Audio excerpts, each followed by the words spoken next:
Hello dear students, welcome back to a YouTube channel once again. My name is Nazneen Shaikh. सबसे पहले तो मुझे आप सबको थैंक यू बोलना है। आपने बहुत ज़्यादा सपोर्ट दिखाया जब हमने 4.1 अपना नावल का सेक्शन जो है वो स्टार्ट कर दिया था उसके लिए। So thank you so very much. आज जो हम स्टार्ट करने वाले हैं हमारे नावल में chapter 4.2 to sir with love. अब इसमें हम देखने वाले हैं कि नावल की समरी किस तरीके से होती है, उसका थीम कैसे होता है, उसका सिनॉप्सिस कैसे होता है और कैसे एक नावल लिखी जाती है। तो बड़ा ही इंटरेस्टिंग सा चैप्टर है जो आज हम लोग स्टार्ट करने वाले हैं, that is to sir with love 4.2।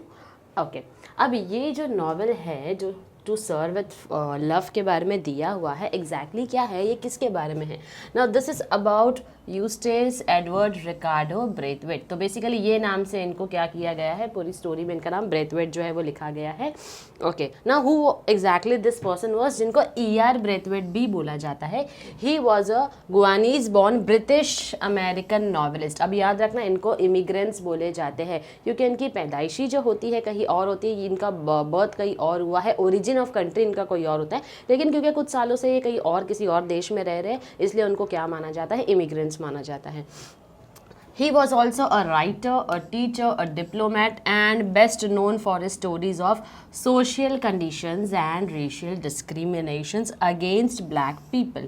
तो बेसिकली ये जो है ER ब्रेथवर्ड, ये किसके लिए सबसे ज़्यादा जाने जाते थे? ये तो एक राइटर भी थे, एक नॉवलिस्ट भी थे, एक टीचर भी थे, और उसी के साथ साथ ये क्या करते थे, उसी के साथ साथ he was also known for his stories of social discriminations के ऊपर, सोशल कंडीशंस ब्लैक पीपल के ऊपर।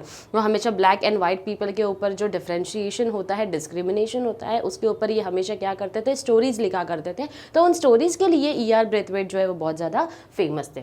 Now he was the author of one of the famous 1959 autobiographical novel to sir with love. तो ये कौन सी टाइप ऑफ नॉवल है जो हम पढ़ने वाले हैं, autobiographical novel.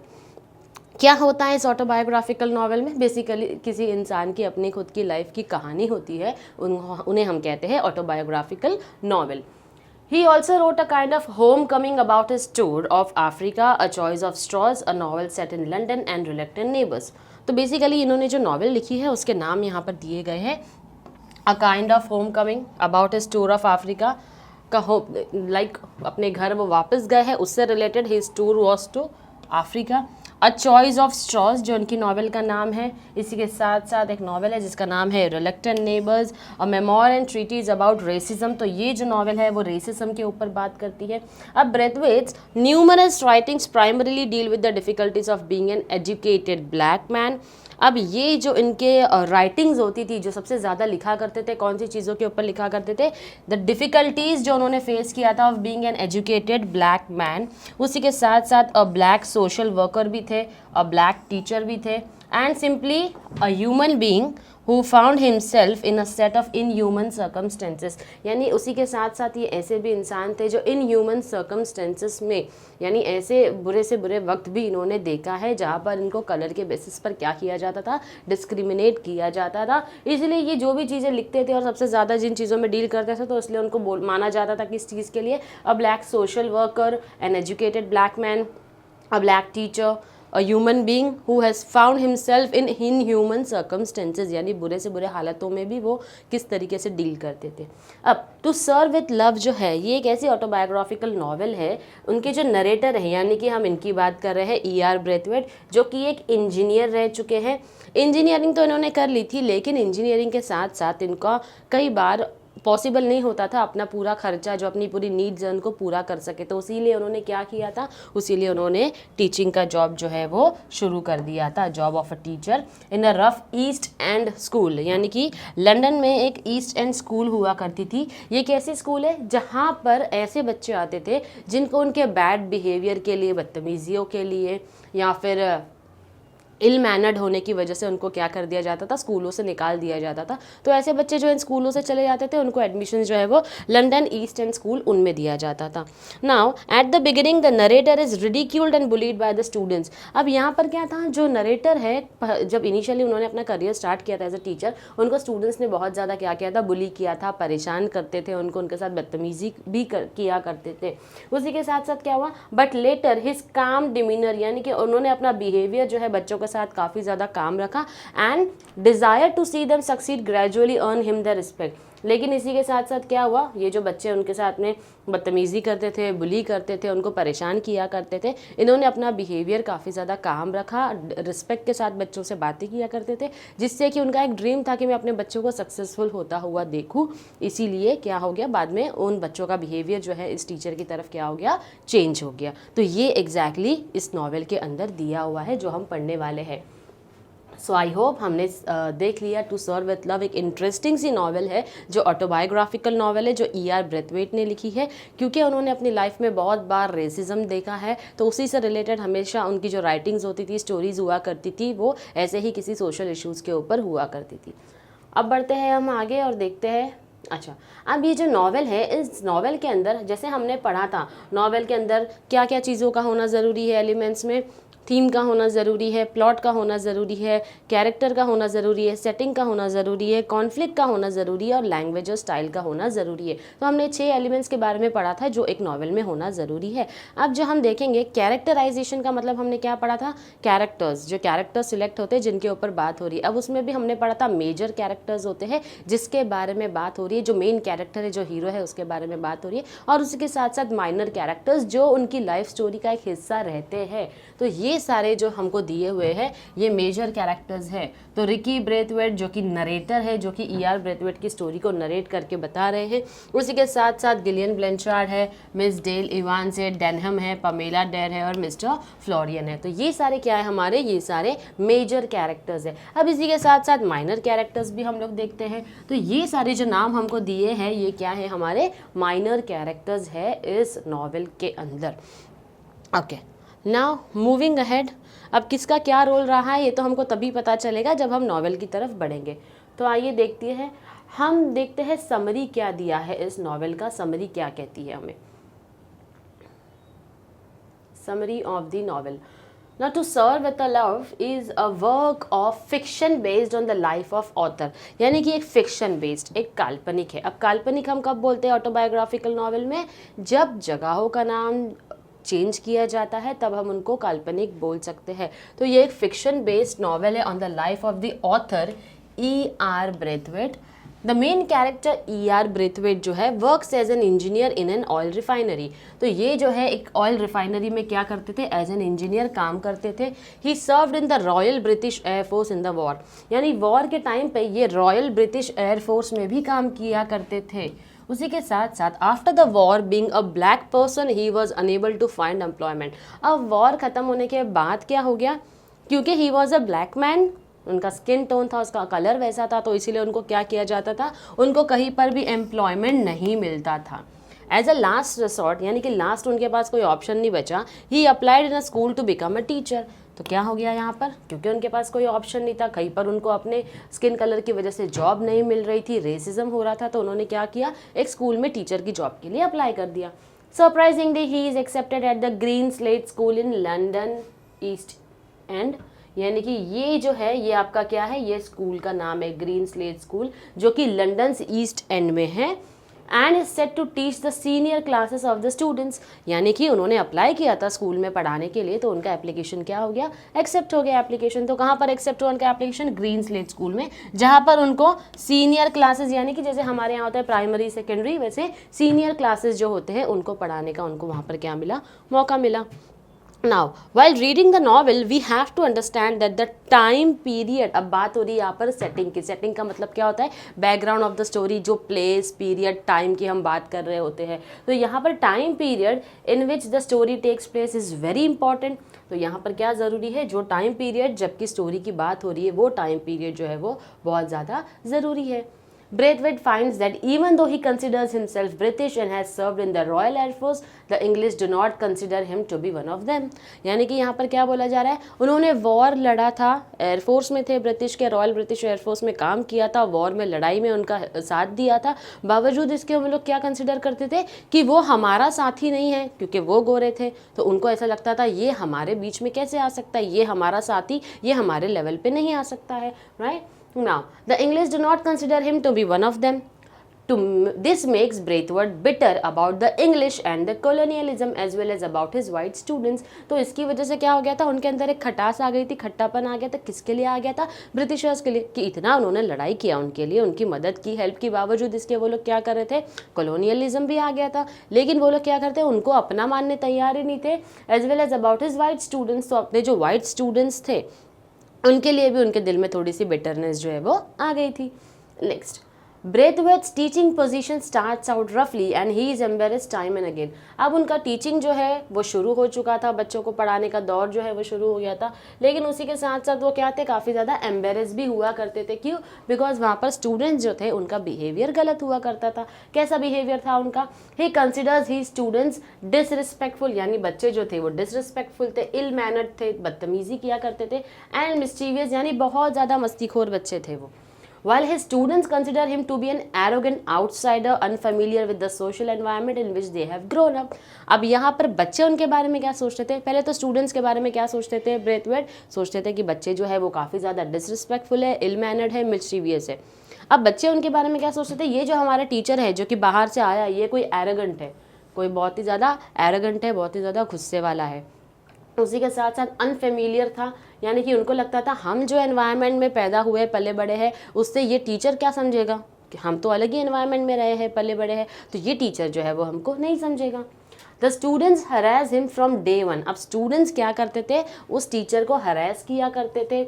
Slamming their desk during his lecture, यानी कि जब लेक्चर चालू होगा तो बेंच जो अपने डेस्क हुआ करते थे उसको ज़ोर ज़ोर से बैंग करते थे, बजाएंगे, किसी तरीके की आवाज़ें निकालेंगे। Using foul language and bullying him to a great extent, यानी कि गलत लैंग्वेज का यूज़ किया करते थे, फाउल लैंग्वेज का यूज़ किया करते थे। उसी के साथ साथ टीचर को क्या करते थे? काफ़ी हद तक बुली और डिस्टर्ब किया करते थे। Even the girl students do not spare a moment to harass Braithwaite. अब यहाँ पर सिर्फ लड़के ही नहीं, लड़कियाँ भी हमारी कम नहीं थी, तो वो भी क्या करती थी? ब्रेथवेट को हरास किया करती थी, कोई मौका नहीं छोड़ती थी उसको परेशान करने का। In a reaction to that, Braithwaite verbally scolds the girl for acting in an unladylike manner and being unruly in the class. तो क्या होता था? इस चीज़ का रिएक्शन ब्रेथवेट किसको देते थे? जो गर्ल स्टूडेंट्स होती थी, अनलेडी लाइक मैनर, यानी कि जैसे एक लड़कियों को हम एक्सपेक्ट करते हैं, उनका बिहेवियर कभी टीचर्स की तरफ ऐसा नहीं हो सकता है, राइट? तो इसीलिए वो क्या करते थे? लड़कियों को स्कोल करते थे, डांट दिया करते थे, चिल्लाया करते थे उनको।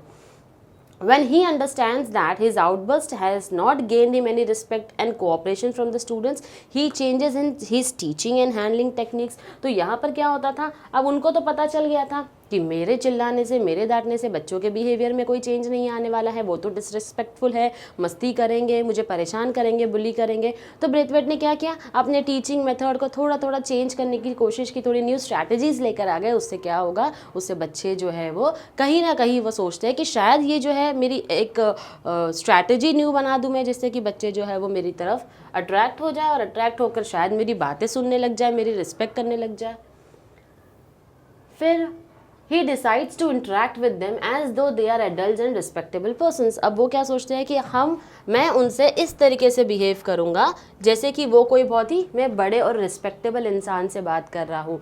जब हम किसी बड़े से बात करते हैं तो हम आप वाली तहजीब का यूज़ करते हैं, राइट? हम उसे तू कहकर नहीं बुलाते हैं। तो उन्होंने भी सोच लिया था मैं बच्चों से ऐसे बात करूँगा, उनसे बहुत ज़्यादा रिस्पेक्ट देकर बात करूँगा, जिससे शायद उन्हीं को शर्म फील होने लग जाए कि वो एक टीचर के साथ बदतमीज़ी कर रहे हैं। फिर यहाँ पर क्या होता है? He requires every girl be referred to as miss and that his students call him sir. अब वो बोलते थे हर एक लड़की को जो है मैं मिस बोलकर बुलाऊंगा। हालांकि स्टूडेंट्स है, आप उनका नाम लेकर बुला सकते हैं, लेकिन वो उनके नाम के आगे क्या लगाते थे? सैल्यूटेशन लगाते थे, मिस लगाते थे। And that his students call him sir, और बच्चे जो है वो मुझे सर बुलाएंगे। At first, the students find these level of difference ridiculous and unnecessary. पहले बच्चे को क्या लगा कि ये जो मिस बुला रहे हैं, लड़कियों को इतना रिस्पेक्ट देकर बात करें, बच्चे को थोड़ा सा अजीब लगा कि इस चीज़ की ज़रूरत नहीं, तो अननेसेसरी हमको बुला रहे हैं। लेकिन धीरे धीरे क्या हुआ? However, they came around only after a few weeks, completely changing both their hygiene and their attitudes. लेकिन धीरे धीरे क्या हो गया? जब बावजूद इसके कि वो बदतमीज़ी कर रहे थे, वो उनको मिस सर कहकर बुलाया करते थे, एड्रेस किया करते थे, तो कहीं ना कहीं क्या होने लगा? बच्चों ने इन चीज़ों को नोटिस किया। इनिशियली तो उनको बहुत अजीब लगा, लेकिन बाद में क्या हुआ? बच्चों ने इन चीज़ों को नोटिस किया। नोटिस करने के साथ साथ में क्या किया? बच्चों ने अपनी आदतों को बदलना शुरू कर दिया, अपनी हाइजीन को बदलना शुरू किया, अपने एटीट्यूड्स को बदलना शुरू कर दिया, एक दूसरे के लिए अपने एटीट्यूड्स को चेंज करना शुरू कर दिया। This marks the success of Braithwaite in handling the students in a very amicable way. तो यहाँ पर क्या हो गया, यानी कि ये बताता है ब्रेथवेट ने कितने स्मार्ट तरीके से अपने बच्चों को हैंडल किया। कैसे बच्चों को, जो बहुत बदतमीजी और डिसरिस्पेक्टफुल थे अपनी टीचर्स की तरफ। अब आइए देखते हैं आगे क्या होता है। To increase the class cultural exposure, he takes them on field trips and excursions to museum and theaters। अब वो अपनी क्लास को और ज़्यादा इंटरेस्टिंग बनाना चाहते थे, तो सिर्फ क्लास के अंदर बच्चों को नहीं पढ़ाना चाहते थे, तो वो क्या करते थे, बच्चों को कहाँ लेकर जाते थे, फील्ड ट्रिप्स पर लेकर जाते थे, एक्सकर्जन्स टू यानी कि ट्रिप्स पर ले जाया करते थे, म्यूजियम्स एंड थिएटर्स दिखाते थे उनको। To everyone surprise many of the students have never been, यानी कि उन जगहों पर ले जाते थे क्योंकि ये बच्चे कभी ऐसी जगहों पर गए नहीं है, ना फील्ड ट्रिप के लिए गए हैं, ना म्यूजियम्स में गए है, ना थिएटर्स में गए, इन्होंने ये सब कभी नहीं देखा होता है। स्कूल से रिलेटेड पढ़ाई के रिलेटेड ट्रिप पर ले जाने के लिए बच्चों ने ऐसी जगहों को कहीं नहीं देखा था। और वाइट फीमेल टीचर गिलियन ब्लैंचार्ड जो कि एकम्पनी करती थी क्लास को on these excursion, this marks the beginning of a friendship, यानी कि जब भी ब्रेथवर्ट जो है अपने बच्चों को फील्ड ट्रिप्स पर ले जाया करते थे या म्यूजियम्स एंड थिएटर्स में ले जाया करते थे, तो क्या होता था, एक फीमेल टीचर थी साथ में गिलियन ब्लैंचार्ड जो कि उनके साथ में जाती थी जब वो बच्चों को फील्ड ट्रिप पर ले जाया करते थे। तो इससे क्या हो गया था, उनके और ब्रेथवेट के बीच में बहुत ज़्यादा अच्छी एक बॉन्डिंग, एक काफ़ी अच्छी फ्रेंडशिप जो है वो क्या हो गई, स्टार्ट हो गई थी। Similarly Braithwaite's relationship with his students is tested many at times. अब ब्रेथवेट का जो ये रिलेशन था अपने बच्चों के साथ, कई बार इसका टेस्ट हुआ करता था। कैसे टेस्ट हुआ करता था ये देखते हैं। Although his students frequently disappoint and hurt him, he learns to forgive them। बावजूद इसके कि बच्चे उसको कई बार हर्ट करते थे, परेशान किया करते थे अपने टीचर को, लेकिन वो क्या करता था, उनको माफ़ कर देता था। The students constantly surprise him with the maturity, empathy and knowledge. अब ये देखकर क्या होता था, बच्चों को भी कई बार बुरा लगता था कि हम टीचर की डिसरिस्पेक्ट कर रहे हैं, तो बच्चे भी उनको सरप्राइज करते थे। किस चीज़ से सरप्राइज करते थे, अपनी मेच्योरिटी दिखाकर, अपनी एम्पैथी दिखाकर, अपने नॉलेज के साथ में क्या करते थे, टीचर को सरप्राइज कर दिया करते थे। Next, another facet of the story which greatly affects it's narrative lies in the heavy history, यानी कि अब ये स्टोरी में और भी कुछ चीज़ें हैं जिसको हम इग्नोर नहीं कर सकते। क्या है वो चीज़ें, एक तो ब्रिटिश का कॉलोनियलिज्म आ गया था, its dark consequences, mental and physical trauma that increases Braithwaite's hatred and wrath for British. लेकिन इसके साथ साथ क्या हो गया, जो ब्रेथवेट थे, क्योंकि वो उनका हिस्सा उनको नहीं मानते थे ब्रिटिशर्स, तो उनके अंदर एक हेट पैदा हो गई थी, एक मेंटल और फिजिकल ट्रॉमा जो है वो सफ़र कर रहे थे। कौन, ER ब्रेथवेट। क्यों, क्योंकि ब्रिटिशर्स के साथ उन्होंने वॉर में हिस्सा लिया था, बावजूद इसके उन्होंने क्या किया, उनको अपना साथी कभी नहीं माना है। तो फिजिकली और मेंटली वो एक ट्रॉमा से गुजर रहे थे, जिसकी वजह से ब्रिटिशर्स के लिए उनके दिल में नफरत पैदा हो गई थी। Now, he constantly feels the prejudicial effects of colonialism while living in England after World War II, and these negative experiences frequently shape his thoughts and action। और क्योंकि उनको उनसे नफरत हो गई थी, वर्ल्ड वॉर 2 के बाद वो इंग्लैंड में रहते थे, तो कहीं ना कहीं क्या हो गया, हेट्रेड उनका जो है उनकी तरफ बढ़ते चला गया। उसी के साथ साथ उनके थॉट्स, उनके एक्शन भी जो है वो चेंज हो गए थे। किसकी वजह से, ब्रिटिशर्स की वजह से। Braithwaite is surprised and shocked by the conditions in which these students live and also the physical trauma of the war that can be seen throughout his teaching environment। अब ये जो वर्ल्ड वॉर हुआ था उसका impact बच्चों के ऊपर किस तरीके से पड़ा था, उनका एक्शन, उनका बिहेवियर, उनके थॉट प्रोसेस कैसे चेंज हो गए थे। जब वो उनको पढ़ाया करते थे तब उन्होंने ये सारी चीज़ों को क्या किया था, नोटिस किया था। तो अल्टीमेटली ये हमारा क्या था, समरी था नॉवेल का, कि हम एग्जैक्टली इसमें इस नॉवेल में क्या दिया है, क्या पढ़ने वाले हैं। अब इसी के साथ साथ हम बढ़ते हैं थीम ऑफ द नॉवेल की तरफ। थीम जो हम जानते हैं, इस थीम का मतलब क्या होता है, सेंट्रल आइडिया एग्जैक्टली क्या है, क्या ये नॉवेल हमको कहना चाहती है, हम उस बारे में देखेंगे। तो क्या कहना चाहती है हमको नॉवेल, आइए देखते हैं। थीम ऑफ द नॉवेल एक तो है स्टूडेंट्स टीचर रिलेशनशिप के ऊपर, वेरी गुड, एक तो ये हमारी थीम है। अब इसी के साथ साथ क्या हो गया, प्रेजुडिस। प्रेजुडिस का मतलब होता है यहाँ पर हम किसी एक इंसिडेंट के बारे में सोचकर सबसे नफरत करते हैं, जैसे कि प्रेजुडिस इस केस में क्या हुआ, अभी अभी हमने समरी में देखा ना, क्या देखा समरी में, कि क्योंकि ब्रिटिशर्स ने उनको अपने लाइफ में कभी इंपॉर्टेंस नहीं दी और उनको कभी अपना नहीं समझा, अपने वालों में से नहीं समझा, तो उनकी फिजिकल और मेंटल ट्रॉमा इतना बढ़ गया था कि उनके अगेंस्ट एक उनके दिल में जो है वो नफरत पैदा हो गई थी। किसके दिल में, ER ब्रेथवेट जो है उनके दिल में किसके अगेंस्ट नफरत पैदा हो गई थी, ब्रिटिशर्स के अगेंस्ट। तो इसे हम कहते हैं प्रेजुडिस। एंड रेसिज्म, रेसिज्म बहुत हुआ है उनके साथ में because of his skin colour, right, are the major themes of the novel. तो ये जो है मेजर थीम्स है नॉवल के, एक तो स्टूडेंट टीचर रिलेशनशिप के ऊपर बात हो गई, उसके साथ साथ प्रेजुडिस की बात हो गई और रेसिज्म। तो ये तीन चीज़ें ऐसी है जो कि नॉवल के थीम है।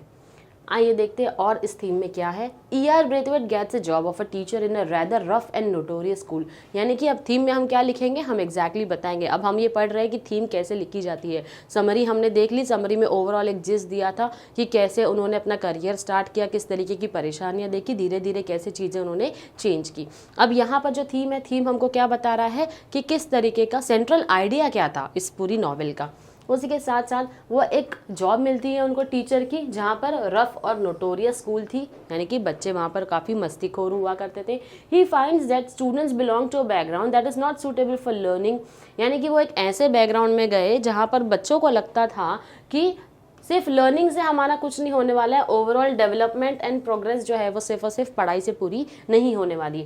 ही notices that students are in no mood to change their attitude and behaviour. अब यहाँ जो बच्चे थे वो कैसे थे, उन्हें लगता था हम किसी भी तरीके से अपना एटीट्यूड बिहेवियर को चेंज नहीं करने वाले, क्योंकि जिस स्कूल में हम हैं वहाँ पर हमको किसी तरीके की ग्रोथ नहीं मिल रही है। Braithwaite, with his novel and creative ideas, innovative techniques and understanding student psychology, ultimately wins their heart in no time. यहाँ पर क्या हुआ, ब्रेथवेट जो थे उन्होंने क्या किया था, अपनी जो भी टेक्निक्स उन्होंने पढ़ी थी अपने टाइम पे, साइकोलॉजी की जो भी टेक्निक्स है वो सारी चीज़ों को उन्होंने क्या कर दिया, अप्लाई कर दिया, न्यू क्रिएटिव आइडियाज़ के साथ आकर बच्चों का दिल जो है वो जीत लिया। Though he was bullied, harassed, mentally and physically tortured many times, he didn't lose his patience and continued implementing his novel ideas and techniques. तो यहाँ पर क्या हो गया, भले बच्चों ने उनको कितना भी परेशान किया, लेकिन उन्होंने क्या किया, अपने अंदर पेशेंस रखा, अपना पेशेंस नहीं खोते हुए उन्होंने क्या किया, कंटिन्यू अपनी न्यू टेक्निक्स जो है वो इम्प्लीमेंट करते जा रहे थे। That helped him to bring a significant change in his students' lives. तो यहाँ पर क्या हो गया, बच्चों के परेशान करने के बावजूद उन्होंने अपनी टेक्निक्स नहीं छोड़ी, अपना पेशेंस जो है वो नहीं खोया, और उसके साथ साथ उनको क्या हुआ, कहीं ना कहीं उसका रिजल्ट उनको मिला, जिससे कि बच्चों के बिहेवियर में चेंज आ गया। The racism prevalent in great Britain during the mid 1940s, the time period during which To Serve with Love takes place is of primary significance in the novel. यानी कि अब थीम में जब हम बात करें तो देखो यहाँ पर क्या आ गया, कौन से टाइम पीरियड की हम बात कर रहे थे, कौन से टाइम पीरियड की बात हो रही है यहाँ पर, रेसिज्म जब ग्रेट ब्रिटेन में हुआ करता था during the mid 1940s, the time period during which to sir with love takes place. यानी कि 1940s की बात चल रही है, जो कि हिस्ट्री है, is of primary significance in the novel. यानी कि सबसे ज़रूरी हिस्सा है ये, प्राइमरी है, क्यों, क्योंकि कौन से बैकग्राउंड की, कौन से सेटिंग की बात चल रही है यहाँ पर। The narrator cites repeated incidents in which he experiences the racism of white Britons, including encounters on the bus, at job interviews at Greenslade School, when searching for housing at a restaurant with his girlfriend, and so on. तो यहाँ पर क्या हो गया था, वो ये बता रहे हैं कि मैंने किस तरीके का रेसिज्म फेस किया, क्योंकि मैं ब्लैक मैन था, क्योंकि मैं ब्रिटिशर्स को बिलोंग नहीं करता था, तो वर्ल्ड वॉर के बाद मुझे कहीं पर जॉब नहीं मिलती थी, जहाँ पर भी जॉब मिलेगी तो वहाँ पर भी रेसिज्म हुआ करता था, कलर के बेसिस पर जॉब नहीं दिया जाता था, कहीं पर घर मिलना उनको इतना आसान नहीं था। उसी के साथ साथ जब वो जॉब इंटरव्यूज़ के लिए अप्लाई करते थे तो वहाँ पर भी उन्होंने क्या किया, रेसिज्म को फेस किया है। At the outset, Braithwaite is struck by the unexpectedness of such prejudice. तो यहाँ पर क्या हो गया, ब्रेथवेट जो है उन्होंने कई बार ऐसे प्रेजुडिसेस जो है वो क्या किए हैं, फेस किए हैं। He was brought up in British Guiana and he viewed himself as a British citizen, not as a black British citizen in a British colony. अब क्योंकि वो बॉर्न एंड बॉट अप है ओरिजिन कोई और country, लेकिन क्योंकि वो Britishers के साथ रहे तो वो भी अपने आप को उन्हीं के साथ काउंट किया करते थे। हालांकि जो ब्रिटिशर्स थे वो उनको अपने वालों में से बिल्कुल भी नहीं मानते थे।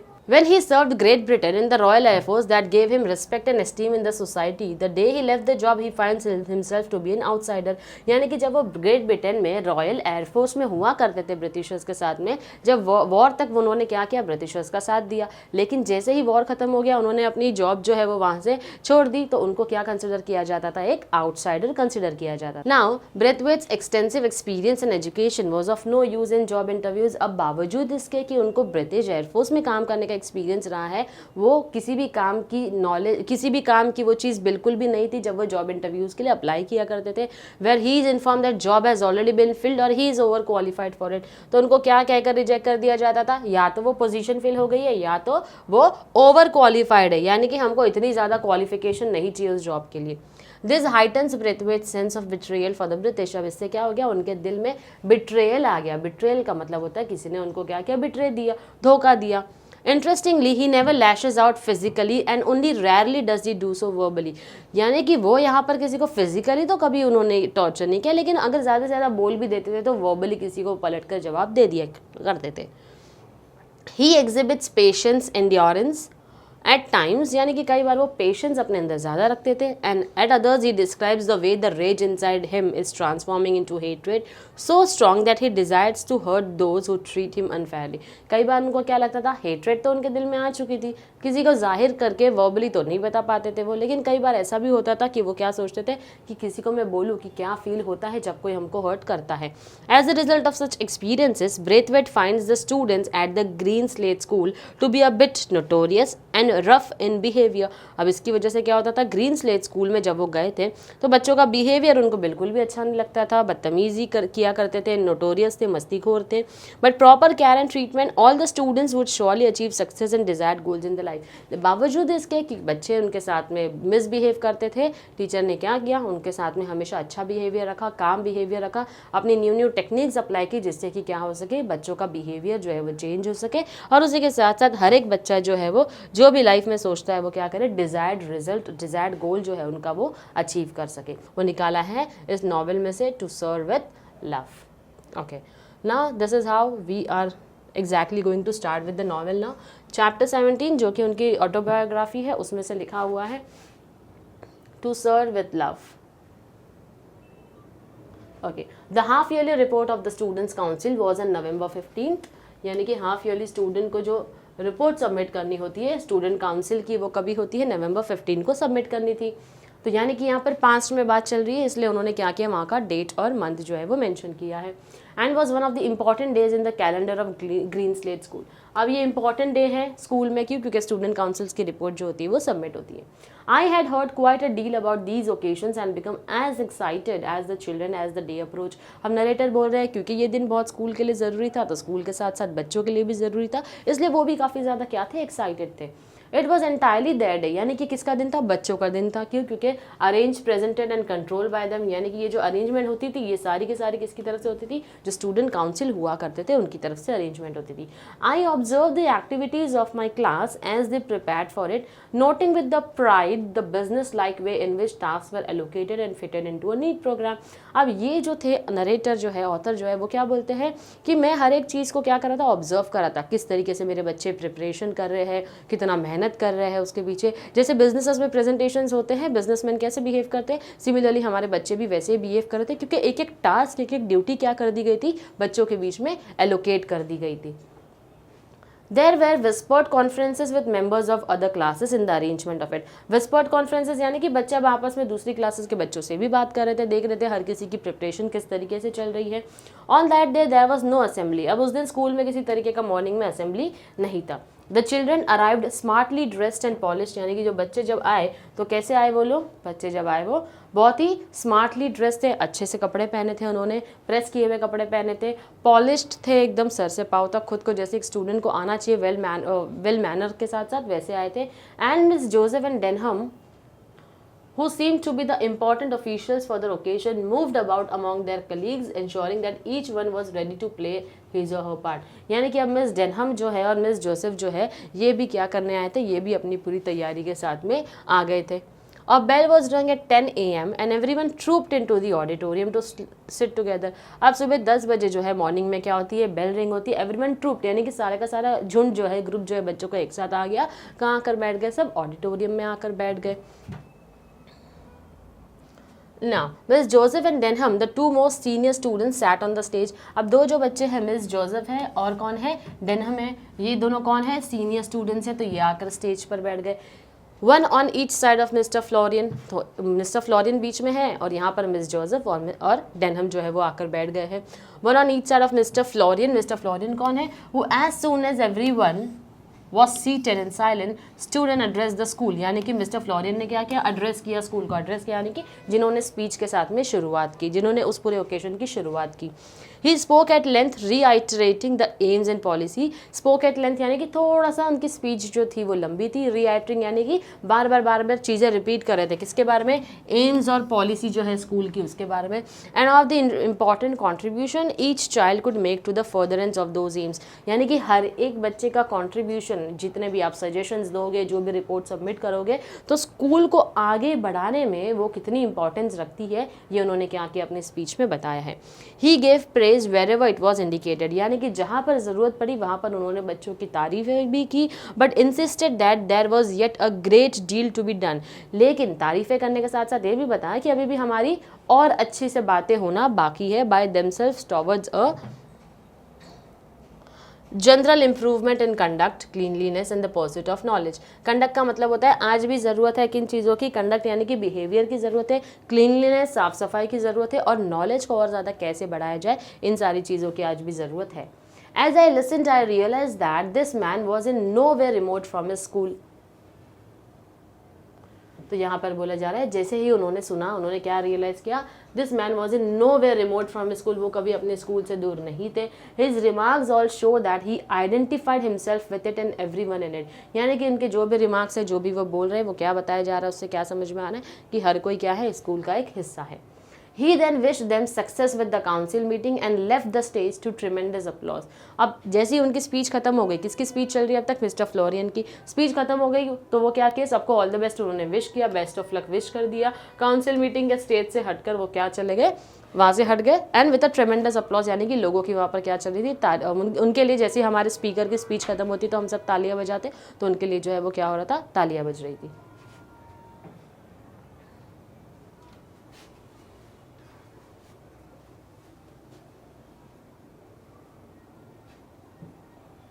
Things now moved quickly into gear first. अब जैसे ही उनका स्पीच मिस्टर फ्लोरियन का ख़त्म हो गया, तो स्पीच खत्म होने के बाद क्या हो गया, अब चीज़ें जो है वो स्टूडेंट काउंसिल की जो रिपोर्ट है वो स्टार्ट हो गई।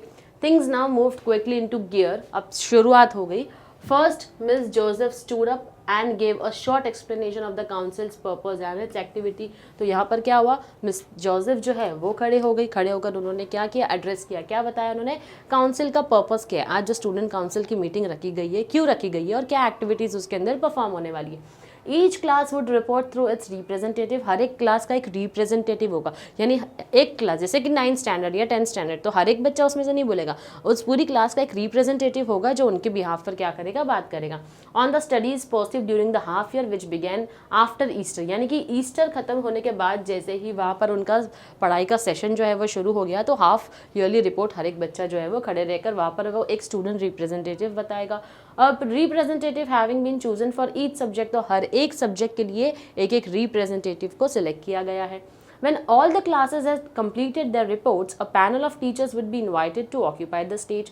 अब क्या होगा, जैसे ही सब बच्चों का टॉपिक पर बोलकर ख़त्म हो जाएगा, उनका रिपोर्ट कंप्लीट हो जाएगा, और panel of teachers would be invited. अब स्टेज पर एक पैनल ऑफ टीचर्स आएंगे and answer questions from the body of the hall on matters arising out of the various report.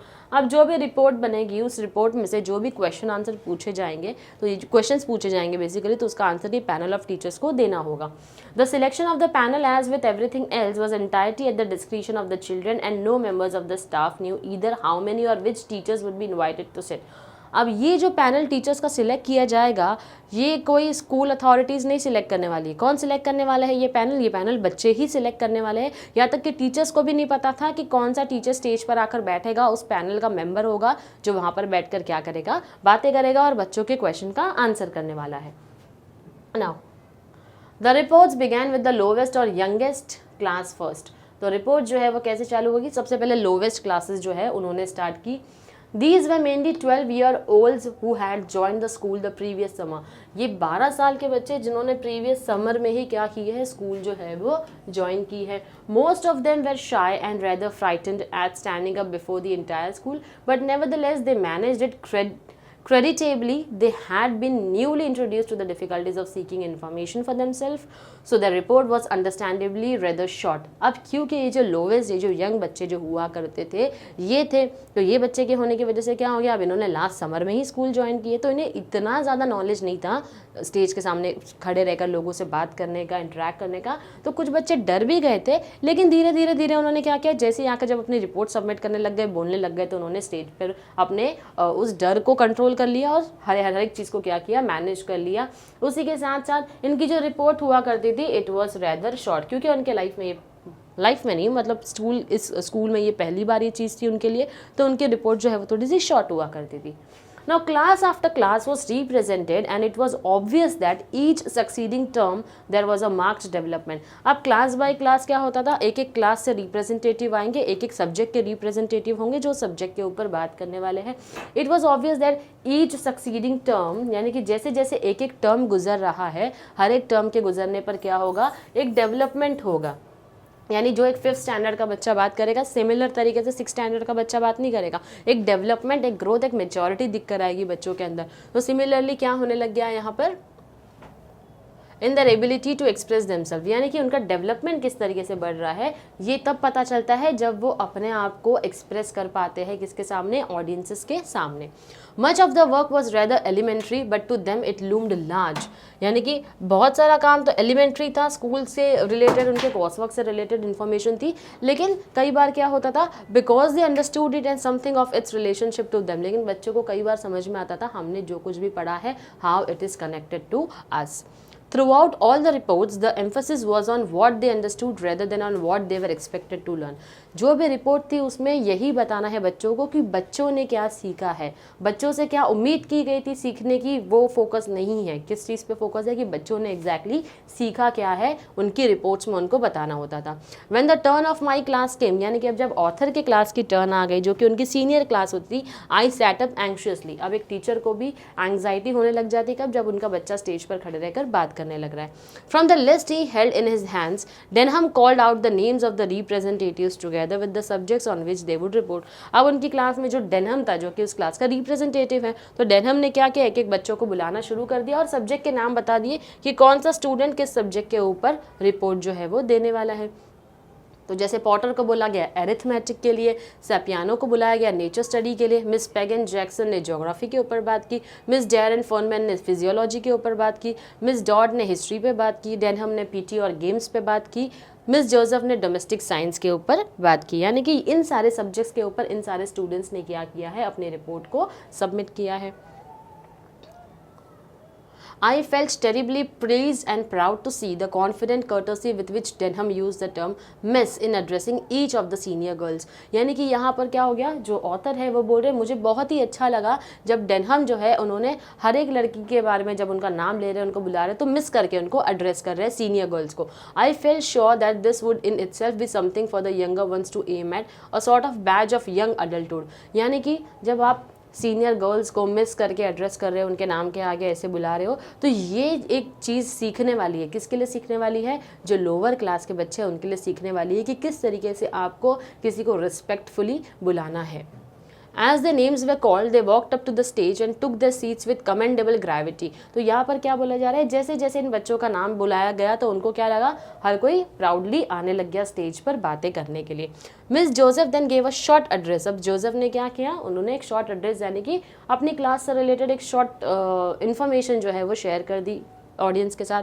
She said that the lessons had a particular bias towards the brother of Mankind. यानी जब इन्होंने start किया तो उन्होंने क्या बोला कि उनकी जो स्टोरी है, जो वो बता रहे हैं, जिस सब्जेक्ट के ऊपर बात कर रहे हैं, वो थोड़ी सी बायस्ड है. बायस्ड है किस चीज़ के ऊपर बात कर रही है, brotherhood of mankind, and that they had been learning through each subject how all mankind was interdependent in spite of geographical location and differences colour, races and creeds. यानी कि यहाँ पर क्या बोला जा रहा है कि किस तरीके से उन्होंने जो पढ़ाई से उनको जो लर्निंग मिली है वो ये बताती है कि हर एक इंसान तो सेम है, लेकिन हम लोगों ने डिफ्रेंशिएशन क्रिएट किया है किस चीज़ों के ऊपर, जोग्राफिकल लोकेशन के ऊपर हम लोगों को अलग समझते हैं, उसी के साथ साथ कलर हो गया, रेसेस हो गया, उनके कल्चर्स हो गए, उनके रिलीजन्स हो गए. तो इन सारी चीज़ों के ऊपर हमने क्या किया है, हम आपस में भाईचारा है बोलते तो है, ब्रदरहुड बोलते हैं, लेकिन उसके साथ साथ हम क्या करते हैं, लोगों के बीच में डिफरेंसेस या डिफ्रेंशिएट भी माना करते हैं. Then she called on Potter. Potter went on to speak of the work they had done on weights and measures. फिर उसने किसको बुलाया, पॉटर को बुलाया. पॉटर ने किस बारे में बात करना शुरू कर दी, जो उनका टॉपिक था अरिथमेटिक, तो वेट्स एंड मेजर्स के ऊपर था, उसके बारे में पॉटर ने बात करना शुरू कर दी. तो पॉटर ने क्या बात करना शुरू कर दी, weights and measures, relationship between the kilogram and the pound, the metre and the foot. तो यहाँ पर पॉटर ने किसके बारे में बात की है, वेट्स एंड मेजर्स के ऊपर. तो वो क्या बोल रहे हैं यहाँ पर, किस चीज़ का रिलेशनशिप उन्होंने समझाया है, जो उनकी अंडरस्टैंडिंग के हिसाब से किलोग्राम्स के ऊपर है, पाउंड्स के ऊपर है, मीटर्स के ऊपर है, फुट के ऊपर है. He said that throughout the world, one or other of those two methods was either in use or understood, and that it was a symbol of the greater understanding which was being accomplished between peoples. तो यहाँ पर वो क्या कर रहे हैं, जो उनका टॉपिक है अरिथमेटिक, जिसके अंदर उनको वेट्स एंड मेजर्स पे बात करना है, तो वो बोल रहे हैं कि थ्रू आउट द वर्ल्ड कहीं ना कहीं कोई ना कोई मेजरमेंट जो है, जो वेट्स है, वो क्या हो रहा है, यूज़ हो रहा है. कोई एक या कोई दूसरा, या हो सकता है एक साथ दो भी यूज़ हो रहे हैं, लेकिन कहीं ना कहीं इन सबका यूज़ जो है वो हो रहा है. और ये सारी चीज़ें किसका सिंबल है, a symbol of greater understanding which was being accomplished between people, यानी लोगों के बीच में आपस की जो अंडरस्टैंडिंग है उसके ये उसको क्या करती है, दर्शाती है, उस चीज़ का सिंबल है ये. अब सैपियानो की बारी आती है. तो Sapiano spoke of the study the class had made of pest, specially black rot on wheat, boll weevil, cotton and the Colorado beetle on potatoes. He showed how many countries had pooled their knowledge and results of research and the behavior, breeding habits and migration of the pest. यानी कि इन्होंने completely बात की है paste के ऊपर, तो उससे रिलेटेड इन्होंने बताया ब्लैक रॉट जो होते हैं वीट के ऊपर, उसके बारे में बताया, बीटल ऑन पोटैटोज जो होते हैं उसके ऊपर बताया, और किस तरीके से हर एक कंट्री इन सारी चीज़ों के ऊपर क्या कर रही है, रिसर्च कर रही है, उनके बिहेवियर के ऊपर, ब्रीडिंग हैबिट्स के ऊपर रिसर्च कर रही है, migration of these pest and way gradually reducing the threat they represented to these important products. और किस तरीके से इनका इम्पैक्ट जो है वो उन प्रोडक्ट्स के ऊपर हो रहा है जहाँ पर इनकी ब्रीडिंग हैबिट्स जो है वो बढ़ती जा रही है. Okay, now miss peg and Jackson divided the report on geography between them. अब मिस पेग और जैक्सन जो है उन्होंने क्या किया था, उन्होंने किसके ऊपर रिपोर्ट करना था, उन्होंने रिपोर्ट करना था ज्योग्राफी के ऊपर. तो आइए देखते हैं उन्होंने क्या यहाँ पर बोला है अपनी रिपोर्ट में. Between them, Jackson spoke first on the distribution of mineral deposits. तो जैक्सन ने किसके ऊपर बात किया, मिनरल डिपॉजिट्स के बारे में है. vegetable produce over the earth's surface, how a country rich in one was often deficient in the other.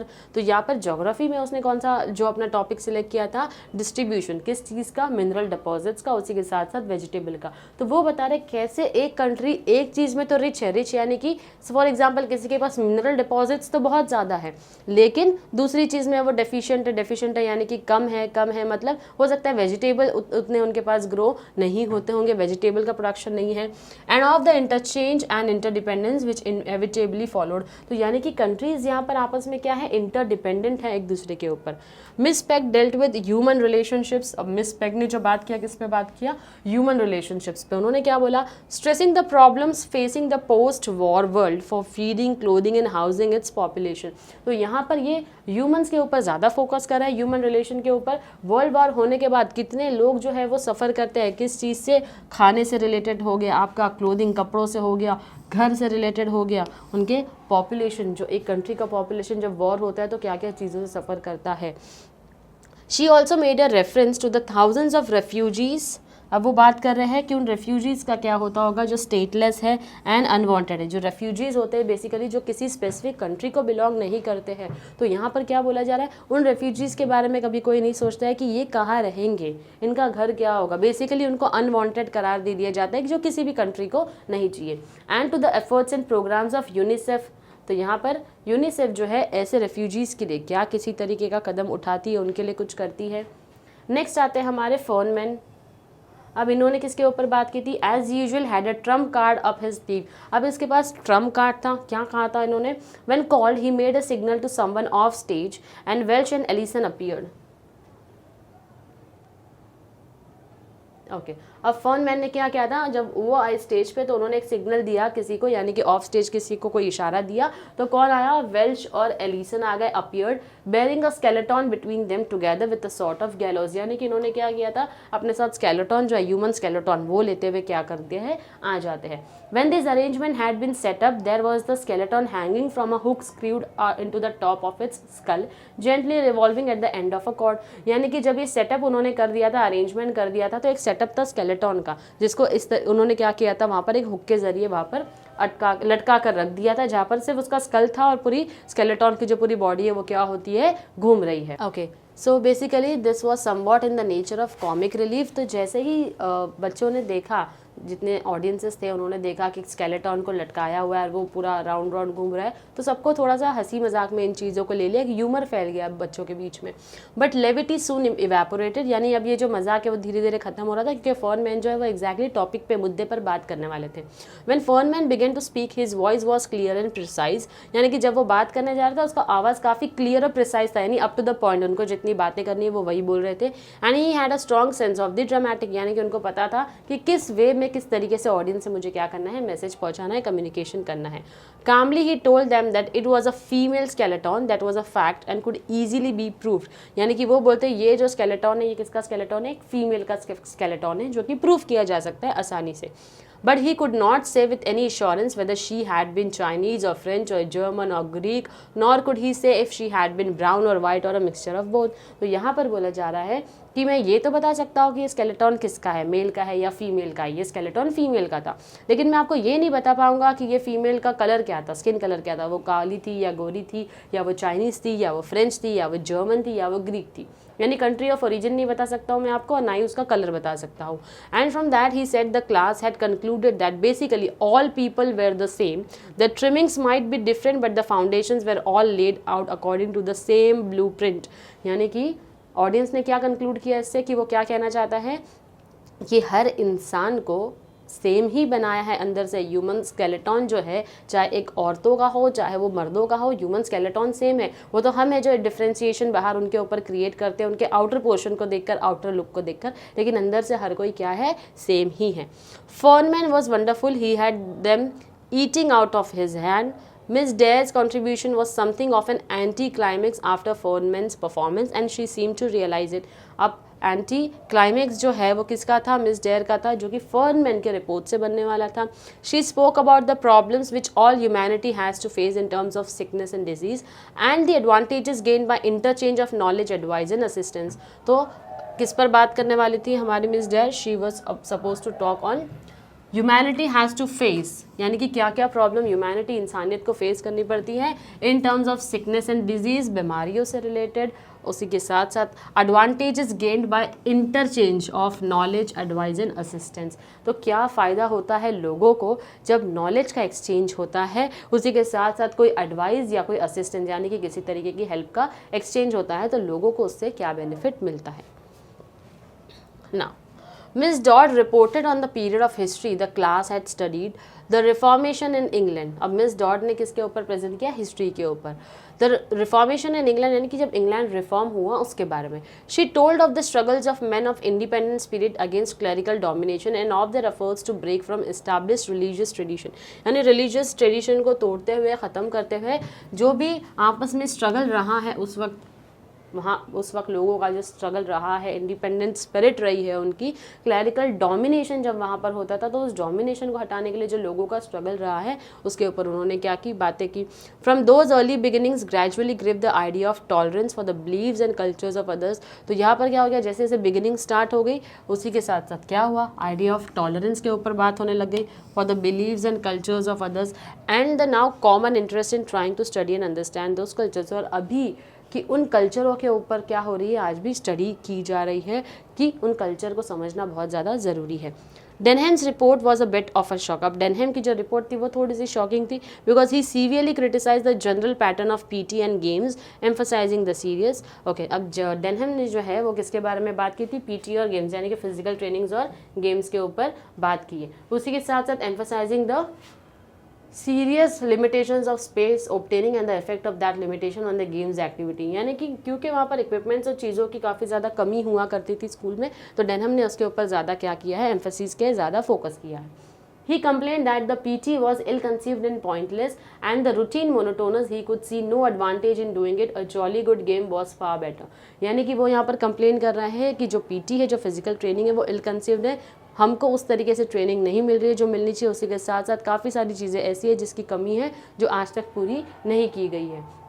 Apparently he was voicing the opinions of all the boys for they cheered him loudly, यानी कि ultimately Denham जो है वो क्या कर रहा था, जितने भी बॉयज़ थे उन सबका मिलकर ये ओपिनियन था कि इन सारी चीज़ों की ज़रूरत है, तो हर कोई उसको चीयर कर रहा था, उसके लिए अपलॉड कर रहा था। When the reports were over, Denham called 2 children at random from the audience and asked them to write the name of each teacher, including the head, on a slip of paper. तो जैसे मैंने आपको कहा, जो teacher का panel जो है वो किसी भी स्कूल अथॉरिटी ने सिलेक्ट नहीं किया था, किन्होंने सिलेक्ट किया था, बच्चों ने। तो डेनहम की स्पीच जब खत्म हो गई तो उसने क्या किया, ऑडियंस में से 2 स्टूडेंट्स को बुलाया, उनको बुलाकर बोला हर एक टीचर का आपको क्या लिखना है, यहाँ पर नाम लिखना है एक पीस ऑफ पेपर के ऊपर, including head on a slip of paper. यानी हर टीचर में से हेड भी सिलेक्ट होगा तो आपको उन हेड के नाम भी वहाँ पर क्या करने हैं, पेपर पे मेंशन करने हैं। अब इसके बाद क्या हुआ, these slips were folded and placed in a hat, juggled vigorously and then withdrawn one by one. अब ये जो स्लिप थी इसको क्या किया था, सबको फोल्ड करके रख दिया, जैसे हम चिट्ठी बनाते हैं ना एक पेपर में नाम लिखकर, तो बच्चों ने वैसे ही किया था, हर एक चिट्ठियों में टीचर्स के नाम लिख दिए थे और उसको फोल्ड करके रख दिया था। तो अलग अलग हैट्स में उसको क्या कर दिया, एक हैट में उन सारी चिट्ठियों को प्लेस कर दिया। जगल्ड विगरसली, जगल्ड यानी कि अब उसको इंटरचेंज किया जा रहा था, मिलाया जा रहा था, मिक्स किया जा रहा था। And then withdrawn one by one, और एक एक करके क्या किया गया, उसको चिट्ठियों को बाहर निकाला गया। अब जब सी चिट्ठियों को बाहर निकाला गया तो उसमें से नाम पढ़ रहे थे। The names were Mr Weston, Mrs Dale Evans, Miss Phillips. तो ये जो है वो 3 टीचरों के नाम निकले। Denham and miss Joseph let the others of the stage and the teachers took the seats. तो डेनहम और मिस जोसेफ कौन है, ये स्टूडेंट थे, तो उन्होंने क्या किया, जितने अदर स्टूडेंट्स थे जो स्टेज पे थे उन सबको नीचे भेज दिया और इन टीचर्स को ऊपर बिठा दिया। Weston big and bushily untidy between the 2 women. तो यहाँ पर क्या हो गया, वेस्टर्न जो है वो आए और आकर 2 लेडीज़ के बीच में आकर बैठ गए। Then the questioning began. अब क्या हो गया, जो क्वेश्चंस हैं वो स्टार्ट होना शुरू हो गए, किनके लिए, टीचर्स के लिए। I believed I would have gone a long way to see what followed, it was an experience which I shall not easily forget. अब नरेटर बोल रहे हैं कि ये एक ऐसा इंसिडेंट था मेरे सामने जो चल रहा था, जहाँ बच्चे लोग क्वेश्चंस पूछने वाले, टीचर्स आंसर करने वाले, तो मेरे लिए एक अनफॉरगेटेबल मोमेंट था, मैं इन चीज़ों को नहीं भूल सकता था। The questions way mostly from the top 2 classes, probably because the young children were either too timid or too uninformed to formulate their questions. अब ये जो क्वेश्चंस पूछेंगे ये कौन पूछने वाले, जो सीनियर क्लासेस थी, टॉप 2 सीनियर क्लासेस थे वो पूछने वाले, क्योंकि बाकी जो लोअर क्लासेस है उसमें छोटे बच्चे हैं तो उनको शायद इतना अच्छे से क्वेश्चंस पुटअप करने टीचर्स के सामने नहीं आता है, इसलिए तो सीनियर क्लासेस, टॉप 2 क्लासेस को अलाउ किया गया था क्वेश्चंस पूछने के लिए। The teacher had no briefing and were often caught out stammering in their indecision. अब टीचर्स को, क्योंकि टीचर्स पहले से डिसाइड नहीं थे कि ये टीचर्स ही बैठने वाले हमारे स्टूडेंट काउंसिल में, पैनल मेंबर्स बन के बैठेंगे और क्वेश्चंस का आंसर देंगे, तो टीचर्स को किसी तरीके से कोई आइडिया था ही नहीं वहाँ पर, तो कहीं ना कहीं वो भी जवाब देने में, अपने डिसीजंस का सुनाने में क्या कर रहे थे, हिचकिचा रहे थे।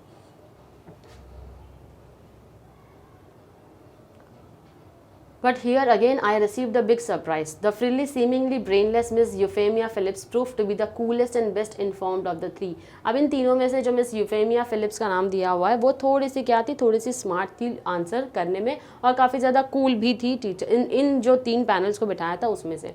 She dealt with questions put to her with candor and authority and would often intervene skillfully to assist one of the others without causing embarrassment. अब ये क्वेश्चन के आंसर जो है मिस फिलिप्स जो है वो दिया करती थी दूसरे टीचर्स के बदले, ताकि उनको किसी भी तरीके का एम्बेरसमेंट ना झेलना पड़े। तो ये इस तरीके से कॉशियसली इतना सोच समझ कर आंसर देती थी कि कभी किसी को एम्बेरसमेंट जो है वो झेलना ना पड़े। Now Weston cut a very ridiculous figure in the face of Denham's blunt criticism. अब वेस्टर्न जो है, जो यहाँ पर हमने देखा है, वेस्टर्न करके भी एक टीचर है, मिस्टर वेस्टर्न, जो आकर बैठे थे, तो उन्होंने क्या किया, उन्होंने भी क्वेश्चन के आंसर देना शुरू कर दिया। Denham and Furnman's adroit questioning, he found himself completely nonplussed and tried to bluster his way out with a show of offended dignity. यानी कि यहाँ पर क्या हो गया, जब डेनहम ने क्वेश्चंस पूछा था पीटी के ऊपर, गेम्स के ऊपर, तो कहीं ना कहीं इस टीचर को थोड़ा सा ऑफेंसिव लग गया, तो उन्होंने उसके क्वेश्चन का आंसर देना ज़्यादा ज़रूरी नहीं समझा। He could not effectively support the PT exercises for which he was partly responsible as having any definite physical advantage. यानी कि वो खुद उस क्वेश्चन के आंसर को नहीं दे पा रहे थे जिसमें वो खुद एज ए टीचर इन्वॉल्व है। वो किस में इन्वॉल्व थे, पीटी, फिजिकल ट्रेनिंग एक्सरसाइजेज में इन्वॉल्व थे, उसका वो खुद एक हिस्सा है, लेकिन एज ए टीचर वो डेनहम के क्वेश्चन के आंसर्स नहीं दे पाए। Denham was a trained boxer and insisted that such exercises were only advantageous if practiced daily and for more sustained periods. Denham का कहना है कि वो एक ट्रेंड बॉक्सर है, तो उसका कहना है कि ये सारे जो गेम्स होते हैं इसके लिए काफ़ी ज़्यादा टाइम हमको बच्चों को देना चाहिए सीखने के लिए, प्रैक्टिस करने के लिए, क्योंकि अगर आप 10-15 मिनट का कोई पीरियड रखते हो और उसमें एक्सपेक्ट करते हो बच्चे गेम सीखेंगे या फिजिकल ट्रेनिंग ले पाएंगे, तो that is not possible for students. इसलिए उसका मानना था कि थोड़ा ज़्यादा टाइम, प्रैक्टिस टाइम जो है वो इंक्रीज़ करना चाहिए। और ज़्यादा फिजिकल ट्रेनिंग के पीरियड्स भी होने चाहिए। PT twice weekly for 20 minutes what is a waste of time he asserted. उसका कहना है जो फिजिकल ट्रेनिंग जो है हम 2 बार रखते हैं, हफ्ते में 2 बार होता है और दोनों ही बार 20-20 मिनट के लिए होता है, तो 2 बार अगर 20 मिनट के लिए होगा तो बच्चे उसमें कितना प्रैक्टिस कर पाएंगे, कितना सीख पाएंगे। Once again Miss Phillips took the reins and her stock promptly shot up 100 fold. यानी कि अब मिस फिलिप्स यहाँ पर इंटरवेन करने लग गए, जो काफ़ी स्मार्टली आंसर देना जानते थे बच्चों को, तो यहाँ पर भी उन्होंने इंटरवेन किया, इंटरफेरेंस किया और काफ़ी स्मार्टली आंसर देना शुरू कर दिया। She reminded the school that every subject including PT and games had been carefully considered and fitted into the teaching timetable। तो अब उन्होंने क्या बोला कि हर एक सब्जेक्ट फिजिकल ट्रेनिंग के साथ दूसरे सब्जेक्ट को भी कंसिडर किया जाता है जब हम टाइम टेबल बनाते हैं, बच्चों के लिए सेट करते हैं, so that each student receive maximum benefit from it, ताकि हर एक बच्चे को उसमें से बेनिफिट मिले। तो हम सिर्फ फिजिकल ट्रेनिंग पे कंप्लीटली ध्यान नहीं दे सकते, हमारे दूसरे सब्जेक्ट्स भी है जिसकी तरफ हमको क्या करना है, ध्यान देना है। The school with its limited facilities must be considered in terms of greatest good for the greatest number and it would be beyond anyone's powers to please everybody। तो क्या कह रहे हैं, स्कूल के पास भी लिमिटेड रिसोर्सेज अवेलेबल होते हैं, तो उस लिमिटेड रिसोर्सेज के साथ हम क्या कर रहे हैं, काम कर रहे हैं, लेकिन हम हर वक्त हर किसी की इच्छा तो पूरी नहीं कर सकते हैं। That is not in the power in the hands of the school, right. तो ये जो है वो मिस फिलिप्स ने आंसर दिया है।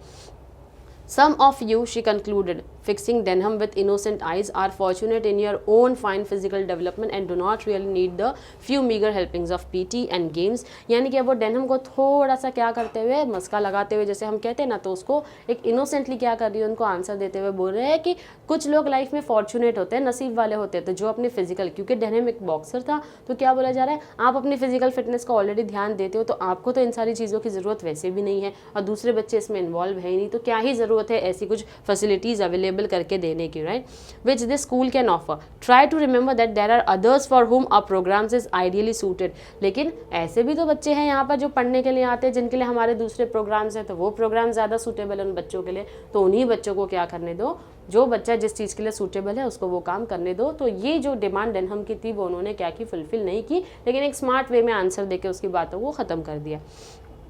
It may be that some of you older boys might even be able to help in that respect। अब वो बोल रहे हैं कि तुम ही मदद कर दो कुछ स्कूल की दूसरे बच्चों के लिए। Denham was not to be put off by these sugary remarks and rose in reply। अब डेनहम जो है वो ऐसे मस्के लगाने वाली बातों में आने वाला तो था नहीं, इतने शुगरी रिमार्क्स, इतनी जो मक्खन लगाकर बातें की जाती, डेनहम उन बातों में आने वाला नहीं था।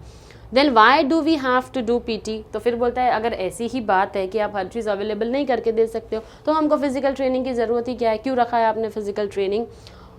Y don't they take only the kids who need it. आप उन्हीं बच्चों को क्यों नहीं रखते हो जिनको फिजिकल ट्रेनिंग की ज़रूरत है, आपने सबके लिए फिजिकल ट्रेनिंग फिर क्यों ओपन करके रखा है। The rest of us can have a game of football और समथिंग। हम बाकी सारे तो फुटबॉल खेल सकते हैं ना, हम तो अच्छे है ना, फिजिकली फिट है ना, हमको ज़रूरत नहीं है, तो हम फुटबॉल खेल लेंगे, फिजिकल ट्रेनिंग की हमको ज़रूरत ही क्या है।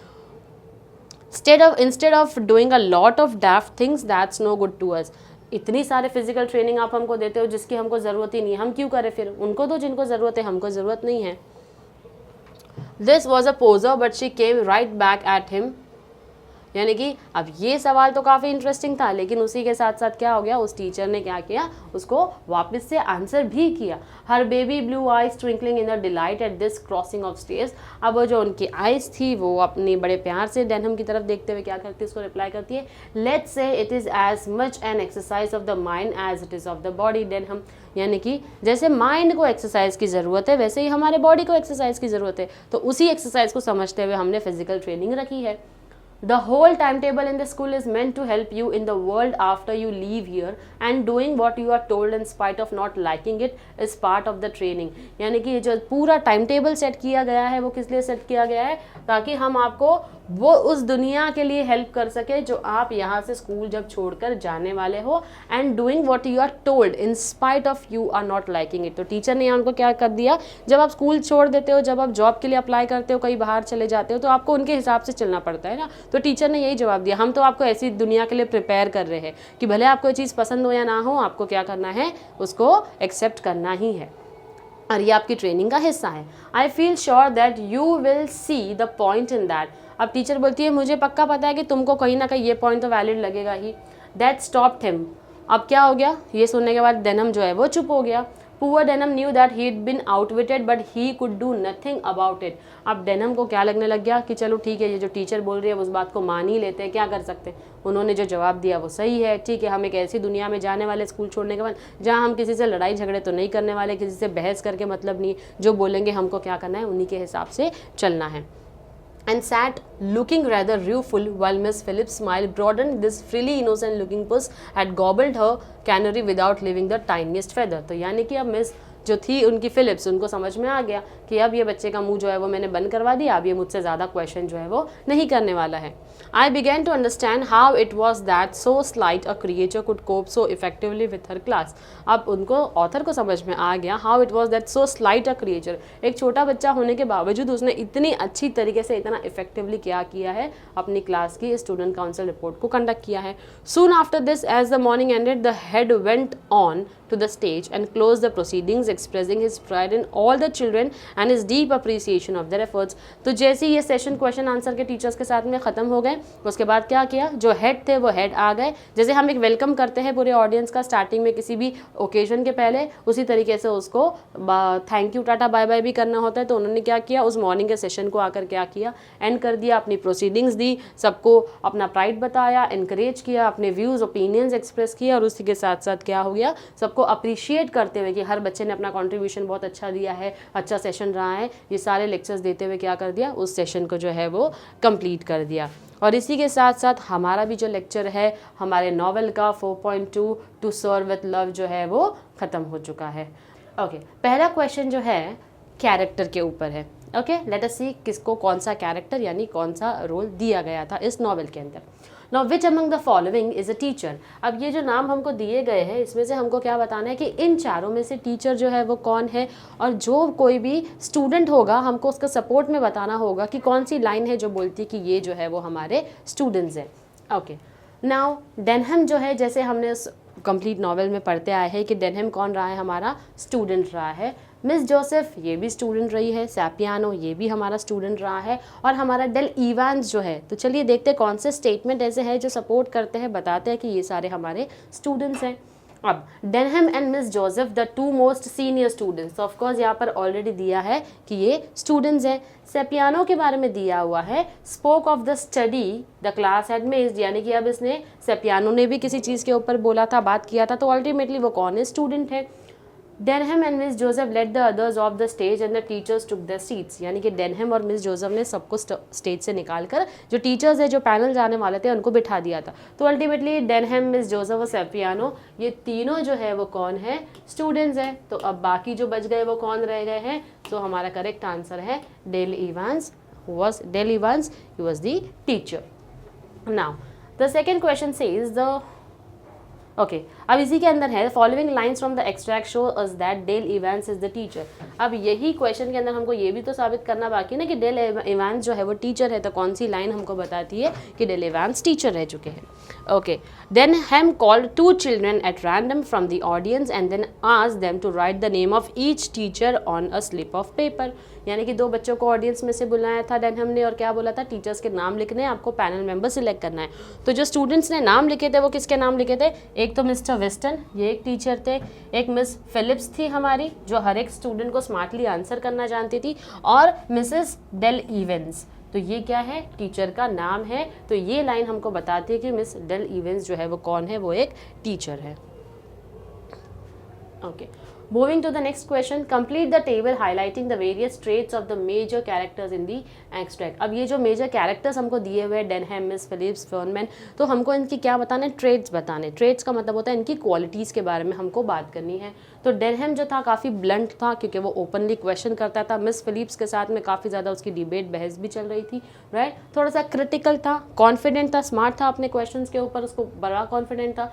कर्टेस भी था, यानी कि अपनी जो टोन थी उसकी कभी उसने टोन ख़राब तरीके से यूज़ नहीं की थी अपनी क्वेश्चंस को पूछने और अपने पॉइंट्स को सामने रखने के लिए। अब मिस फिलिप्स की बात करते हैं, तो मिस फिलिप्स जो है वो कैसी थी, शी वॉज कूल, वो बड़ा कूल होकर बच्चों को आंसर दिया करती थी। ऑनेस्ट भी थी, एकदम ऑनेस्ट ईमानदारी के साथ जवाब देती थी। अथॉरिटेटिव थी, जहाँ उसको लगता था कि एज अ टीचर मुझे आंसर देना चाहिए तो उन्होंने उसी तरीके से अथॉरिटी हाथ में लेकर आंसर दिया। And she was very much smart and clever. Next है हमारे फोनमैन। तो फोनमैन ने किस तरीके से आंसर दिया, तो उनकी क्वालिटीज़ क्या बताती है कि he is very much clear कि उनको क्या आंसर देना है, बहुत ही प्रिसाइजली यानी एक्यूरेट आंसर्स दिया करते थे, ड्रामेटिक था और उसी के साथ साथ एड्रॉइड भी था। तो ये जो क्वालिटीज़ है ये किसकी है, फोनमैन की है। अब पॉटर जो था वो नॉलेजेबल था, क्लियर और कंसाइज था, यानी कि एक्यूरेट इन्फॉर्मेशन उसने क्या किया था, अपनी स्पीच में दिया था। तो ये इन सब की क्वालिटीज़ हैं। नेक्स्ट क्वेश्चन हमको बोलता है the narrator played a crucial role in bringing a significant change in the students, यानी जो नरेटर है, जो ऑथर है, उसने क्या किया है, बहुत ही इंपॉर्टेंट रोल प्ले किया है स्टूडेंट्स की लाइफ में बहुत बड़ा चेंज लाने के लिए। तो अब हमको क्या बताना है, discuss the statement by citing some references from the extract, यानी अब हमको वो स्टेटमेंट बताने जो ये बताते हैं कि इतने जो स्टूडेंट्स की लाइफ में चेंजेस आए थे वो कैसे आए थे। कौन से ऐसे स्टेटमेंट है, narrator initially had a very difficult time with the students who were disrespectful, ill mannered and mischievous. तो नरेटर क्या बोलता है कि स्टार्टिंग में बहुत प्रॉब्लम आई थी क्योंकि स्टूडेंट्स बहुत ही मिसबिहेव किया करते थे उनके साथ, लेकिन स्टूडेंट ये भी सोचते थे कि ये जो आया है ये कोई आउटसाइडर है, कोई बाहर का है, कोई एरोगेंट इंसान है, जो हम कैसे डेवलप हुए हैं over a period of time, हम कैसे ग्रो हुए हैं, ये हमारे बॉर्न एंड बॉटअप के बारे में कुछ भी नहीं जानते हैं, किस तरीके के सोशल एनवायरनमेंट में हम रहते हैं ये नहीं जानते हैं। उसी के साथ साथ उन्होंने क्या कर दिया, बच्चों ने उनको हरास करना शुरू कर दिया था।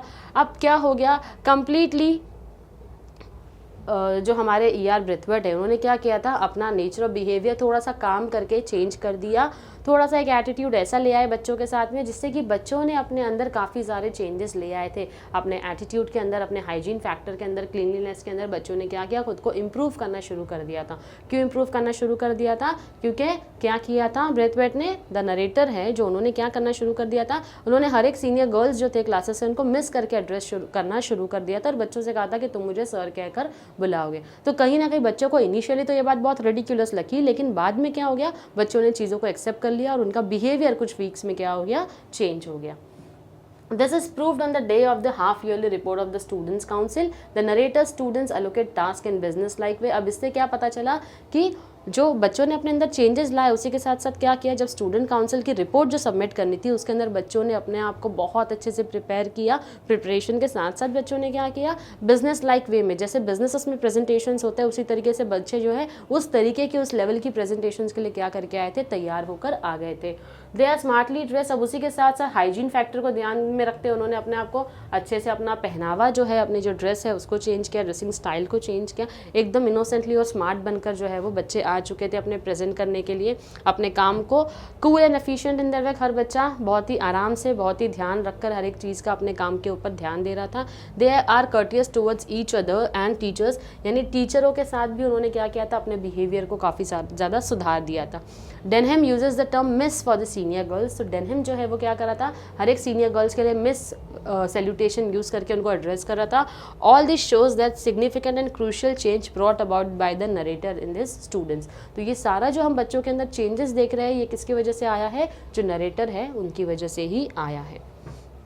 Now the next question says Fernman brought a comic relief in the students council program. Explain with an incident. Fernman ने क्या किया, एक थोड़ा सा कॉमेडी क्रिएट करने की कोशिश की स्टूडेंट काउंसिल प्रोग्राम में। तो ऐसा कौन सा इंसिडेंट है जो ये बताता है कि उसने थोड़ी सी कॉमिक रिलीफ लेकर आई थी। Okay, now in order to explain a point, अब एक पॉइंट जो है वो फर्नमैन को एक्सप्लेन करना था, तो उसने क्या किया, समवन ऑफ द स्टेज, जो ऑफ द स्टेज दो लोग बैठे हुए थे उनको कुछ तो हाथों से इशारा करके उन्होंने बुलाया। तो जब उनको बुलाया तो वो लोग क्या करके आए, ह्यूमन स्केलेटॉन जो है वो लेकर आ गए। तो एक जगह उसने ह्यूमन स्केलेटॉन जो है वो लटका दिया था, तो उसका जो स्कल था, जो हेड था वो फर्म था, लेकिन जो पूरी बॉडी थी वो क्या हो रही थी, स्केलेटॉन की गोल गोल घूम रही थी।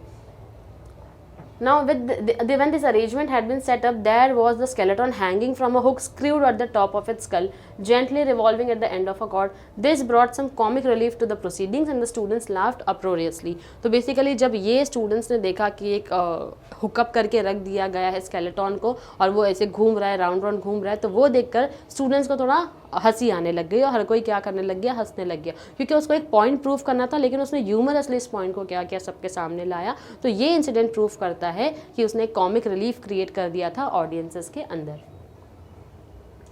अब जो नेक्स्ट है हमको क्या बताना है, हमको एक कैरेक्टर स्केच बताना है। ये जो कैरेक्टर्स यहाँ पर है, डेनहम, मिस जोसेफ, नरेटर, इनके मिस डेयर, इन सब के बारे में हमको क्या करना है, जैसे जैसे हमको हमारी नॉवेल के अंदर इन्फॉर्मेशन दी गई है सबके बारे में, हमको उसको देखते हुए ध्यान में रखते हुए हर एक कैरेक्टर के बारे में बताना है। फॉर एग्जाम्पल पहले हम स्टार्ट करते हैं डेनहम से। डेनहम ने क्या किया, सारे प्रोग्राम को बहुत ही स्मूथली ऑर्गेनाइज किया, अरेंज किया, उसी के साथ साथ हैंडल भी किया। बिजनेस लाइक पीपल जो होते हैं उनकी तरह से वो क्या था, कॉन्फिडेंट था, उस तरीके से वो पब्लिकली अपनी बातों को क्या करता था, रखना जानता था।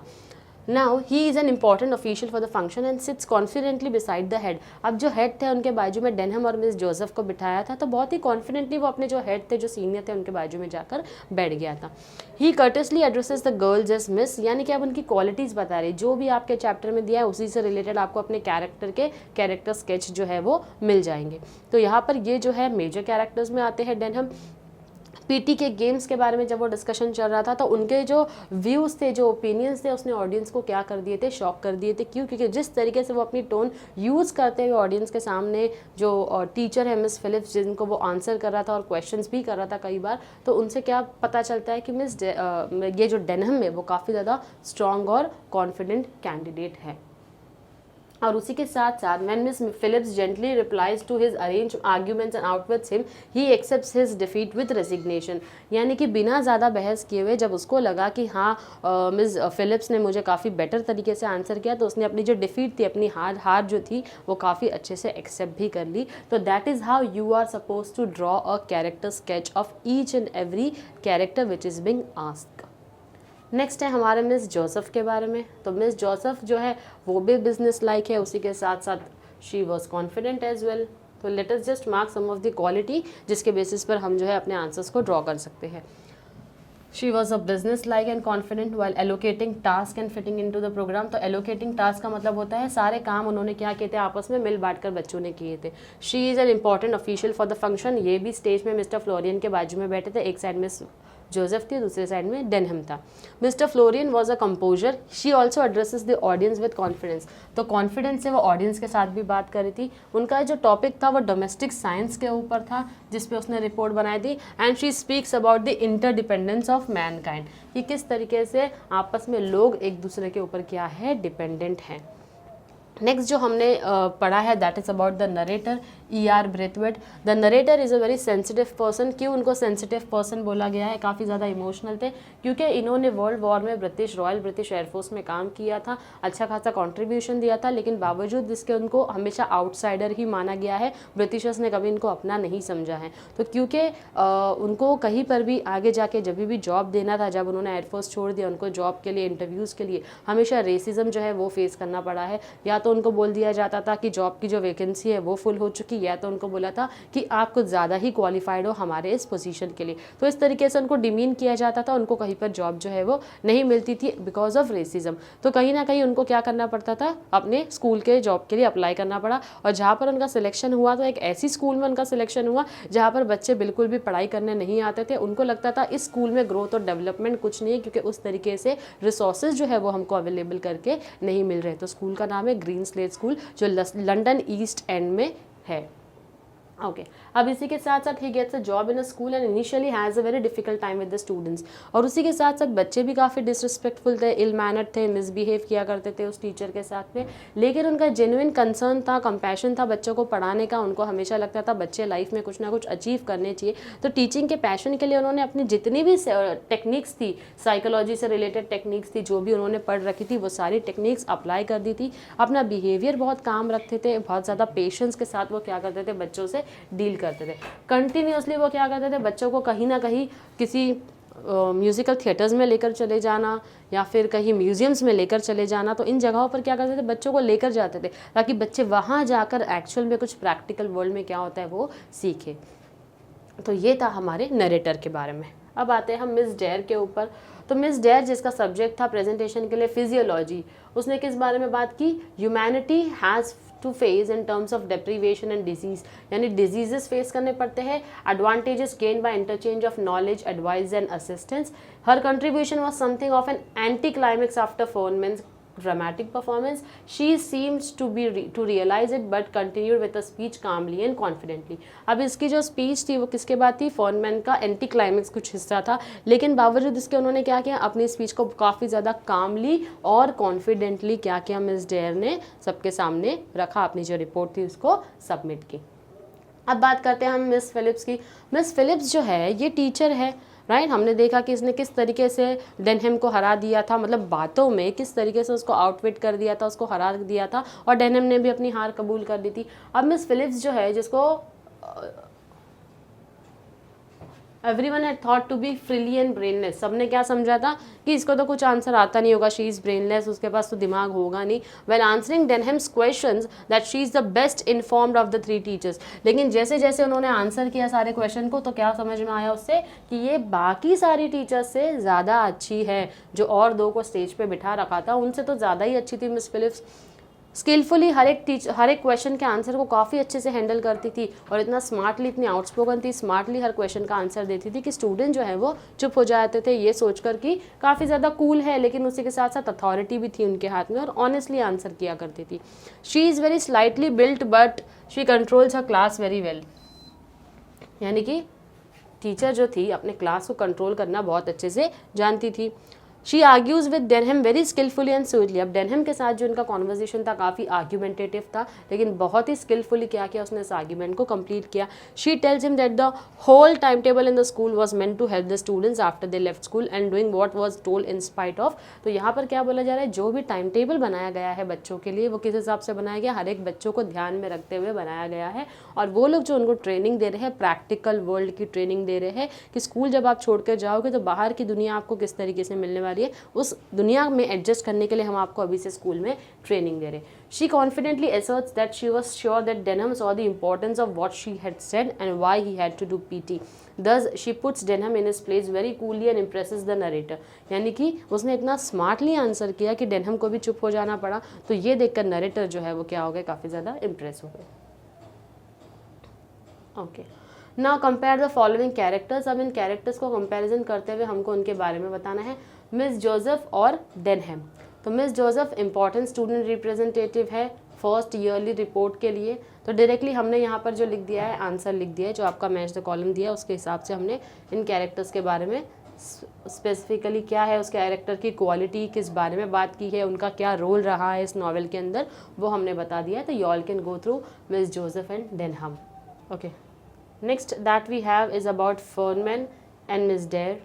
फर्नमैन और डेयर दोनों का ही फिजियोलॉजी का कॉन्सेप्ट था, ठीक है। फर्नमैन को स्केलेटन बताते हुए बताना था कि ऑल पीपल वर सेम, और इनको बताना था कि कैसे इंटरडिपेंडेंसी है ह्यूमैनिटी की, अगर इंटरचेंज रहा, एक्सचेंज ऑफ नॉलेज रहा, एक्सचेंज ऑफ एडवाइजेज रहे, एक्सचेंज ऑफ असिस्टेंसेस यानी कि हेल्प रहेगी तो, and these are some of the qualities of Fernman as well as Miss Dare, जो हमने ऑलरेडी अभी क्वालिटीज़ में देखा था। Next we have is the quality of Miss Phillips and Denham, और उनके रोल जो है वो क्या रहा है। मिस फिलिप्स तो जो थी वो एक टीचर थी पैनल डिस्कशन में। डेनहम जो हमको पता है बहुत ही ज़्यादा कॉन्फिडेंट और स्मार्ट और कॉन्फिडेंट स्टूडेंट रह चुके हैं, क्योंकि स्टूडेंट रिप्रेजेंटेटिव था जिसने इस पूरे फंक्शन को ऑर्गेनाइज किया था और काफ़ी अच्छे से उसको हैंडल और मैनेज भी किया था। तो इनकी जो क्वालिटीज़ थी वो यहाँ पर मैंशन की गई है, जो आप देख सकते हैं already, Miss Phillips and Denham. तो स्टूडेंट और टीचर, ये जो कैरेक्टर है that is student and your teacher. अब बात करते हैं नरेटर और हेड ऑफ द स्कूल की। हेड ऑफ द स्कूल जो है मिस्टर फ्लोरियन है। नरेटर जो हम जानते हैं जो कि एक टीचर है ग्रीन स्लेट स्कूल में, E.R. ब्रेथवेट जो है वो हमारे नरेटर है, जिनकी ऑटोबायोग्राफी के अंदर से ही ये हमने नॉवेल का जो चैप्टर है वो लिया है। उनकी कुछ क्वालिटीज़ हैं, किस तरीके से उनका बिहेवियर रहा है, उनके स्टूडेंट्स के परफॉर्मेंसेस कैसे रहे हैं, और उनका क्या रोल रहा है एग्जैक्टली इस नॉवेल के अंदर, ये दिया है यहाँ पर। तो ये बेसिकली पूरा था हमारे कैरेक्टर बेस्ड। अब हम आते हैं हमारे प्लॉट के ऊपर। प्लॉट का मतलब होता है story line. Now arrange the incidences in correct sequence as per the occurrence in the extract. तो यहाँ पर है ना कुछ इंसिडेंसेस दिए हुए हैं, तो हमको उसको सीक्वेंस में अरेंज करना है। तो इवेंट बाय इवेंट, जैसे जैसे एक एक इवेंट ऑकर हुआ है, हमको उस हिसाब से असेंडिंग से डिसेंडिंग ऑर्डर में जाना है। सबसे पहले है Denham was outwitted by Miss Phillips ने। ये तो सबसे लास्ट में बोल सकते हैं या सेकेंड लास्ट बोल सकते हैं, लेकिन ये इंसिडेंट पहले नहीं हुआ है। तो सबसे पहले जो इंसिडेंट हुआ है वो क्या हुआ था, okay, student council was held every year on November 15, जो हमने हमारे ऑलरेडी नॉवल में स्टार्ट में देख लिया है. Denham called out the names of the representatives. Foreman was as usual a trump card. The slips were folded and placed in a hat. जब teachers का सिलेक्शन होना था तब ये एक्टिविटी परफॉर्म होती है. Denham asserted that PT periods was a waste of time. Denham was outwitted by Miss Phillips and the head of the school closed the proceedings. तो basically इस तरीके से हमको क्या करना है, जो भी इंसिडेंट हुए है उसको सीक्वेंस में अरेंज करना है. तो जैसे जैसे एक एक इवेंट होते हैं उसके बाद दूसरा इवेंट ऑकर होता है, इंसिडेंट होता है, तो उसको हम प्लॉट कहते हैं. Now describe in brief the purpose of organizing the half yearly report programs of student council. यानी कि अब हमको यहाँ पर ब्रीफली क्या बताना है कि किस तरीके से स्टूडेंट काउंसिल रिपोर्ट जब प्रिपरेशन होता है, जब वो प्रेजेंट होने वाली होती है, तो उसमें क्या क्या चीज़ें किस तरीके से ऑर्गेनाइज की जाती है, वो ऑर्गेनाइज करने का पर्पस क्या होता है. Now during the half yearly report program of student council, each class would report through its representatives on the studies pursued during the half year. तो जो हम ऑलरेडी जानते हैं हाफ ईयरली रिपोर्ट कैसे प्रिपेयर होती है, जो भी बच्चों ने 6 महीनों में जो कुछ भी पढ़ाई की है, उन पढ़ाई से उनसे क्या एक्सपेक्टेड किया गया है वो नहीं, उन्होंने क्या सीखा है वो हाफ ईयरली रिपोर्ट में उनको प्रेजेंट करना होता है. तो हर एक क्लास से रिप्रेजेंटेटिव्स होते हैं और हर सब्जेक्ट के एक एक रिप्रेजेंटेटिव्स होते हैं. जैसे हमने देखा पॉटर था, फोनमैन था, डेनहम है, मिस जोसेफ है, राइट. तो ये हर एक सब्जेक्ट के लिए क्या है, एक एक रिप्रेजेंटेटिव है जो आकर सामने बताते हैं कि हमने उस सब्जेक्ट से क्या सीखा, कहाँ इंप्रूवमेंट की ज़रूरत है. When all the classes had completed their reports, a panel of teachers would be invited to occupy the stage and answer the questions from the body of the hall on matters arising out. तो यहाँ पर क्या बोला जा रहा है कि जैसे ही ये स्टूडेंट काउंसिल की रिपोर्ट जो है हमारे सबमिट होकर ख़त्म हो जाती है, अब एक पैनल ऑफ टीचर्स को आकर स्टेज पे बैठना होगा और उनके साथ में क्वेश्चंस पूछा जाएगा जिसका आंसर उन टीचर्स को देना होगा. The emphasis was on what they understood rather than on what they were expected. तो ये इसके ऊपर ध्यान हमको नहीं देना है, उनसे क्या एक्सपेक्ट किया गया नहीं पूछा जाता था, बच्चों ने क्या सीखा है उसके ऊपर रिपोर्ट तैयार होती थी. The programme was organise entirely by the senior students. तो ये जो प्रोग्राम था ये किसने अरेंज किया था, पूरा सीनियर स्टूडेंट्स ने, क्योंकि सीनियर क्लासेस जो थे वो लास्ट में थे. सबसे पहले जो आकर रिपोर्ट करेंगे लोअर क्लासेस से शुरू हो गया और एंड हुआ हमारी सीनियर क्लासेस पे. तो जो सीनियर क्लास के स्टूडेंट थे उनको क्या करना था, स्टूडेंट काउंसिल रिपोर्ट अरेंज करना था. Now, write in your own words the entire half yearly report program of student council. अब हमको रिपोर्ट लिखना है किसके ऊपर, जो हाफ ईयरली रिपोर्ट जो है किसके ऊपर लिखना है, जो स्टूडेंट काउंसिल हुआ था. तो जो एग्जैक्टली इस नॉवल में दिया हुआ है उसको ध्यान में रखते हुए हमको क्या करना है, एक रिपोर्ट प्रिपेयर करना है, जो हमने यहाँ पर ऑलरेडी कर दी है. तो हमको स्टार्टिंग से सारे इंसिडेंट्स जो है वो इसके अंदर क्या करना है, मेंशन करना है कि किस तरीके से हाफ ईयरली रिपोर्ट बनती है और कैसे कैसे स्टूडेंट्स हैं जिनको उनका रिप्रेजेंटेटिव बनना होता है एक एक सब्जेक्ट के लिए, जो आकर प्रेजेंट करते हैं सामने. हेड ने जो है मिस्टर फ्लोरियन है, उन्होंने आकर क्या किया था, मीटिंग को एड्रेस किया था, शुरुआत की थी. उसके साथ साथ लोवेस्ट क्लास ने पहले शुरू किया, फिर नरेटर्स की क्लास यानी कि सीनियर क्लास जो दी गई थी किसके पास थी, ब्रेथवेट की क्लास थी. तो उन्होंने आकर क्या किया, अपना प्रेजेंटेशन जो है, रिपोर्टिंग जो है वो रखी. उसी के साथ साथ जैसे ही बच्चों की रिपोर्टिंग ख़त्म हो गई तो हर एक स्टूडेंट का क्या रोल था, किसने किस टॉपिक के ऊपर बात किया है, और उसी के साथ साथ जब उसको क्वेश्चन एंड आंसर सेशन जब उसका स्टार्ट हो गया था, कौन से टीचर्स को बुलाया गया था स्टेज पे. उसमें से सबसे ज़्यादा आउटस्पोकन और आउटवेटेड टीचर कौन थी, मिस फिलिप्स थी, जिसने आकर क्या किया, क्वेश्चन के आंसर्स जो है वो दिए हैं.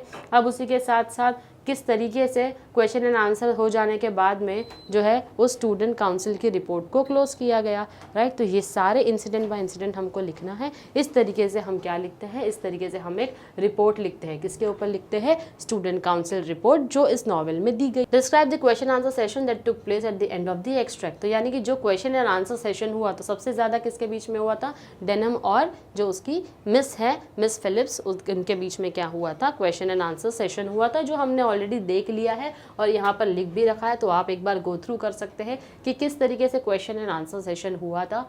क्वेश्चन टॉप 2 क्लासेस ने पूछा था. टीचर्स को किसी तरीके का आइडिया नहीं था कि किसको स्टेज पर बुलाया जाएगा, तो कहीं ना कहीं उनके अंदर भी एक हिचकिचाहट जो है वो बच गई थी कि कैसे हम क्वेश्चन के आंसर करेंगे. लेकिन जो 3 टीचर्स को बुलाया गया था उसमें से जो एक टीचर थी मिस यूफेमिया फिलिप्स, जिनको ब्रेनलेस समझा गया था, ऑडियंस ने समझा था कि शायद इनको कोई क्वेश्चन का आंसर देने नहीं आया, लेकिन सबसे ज़्यादा स्मार्टली उन्होंने ही आंसर किया. कहते जब भी डेनहम ने बोला कि पीटी अगर आप रख रहे हो तो ज़्यादा टाइम दो, तो उन्होंने बोला टाइम टेबल के हिसाब से ही हमने क्या किया है, हर एक सब्जेक्ट को अलॉट किया है।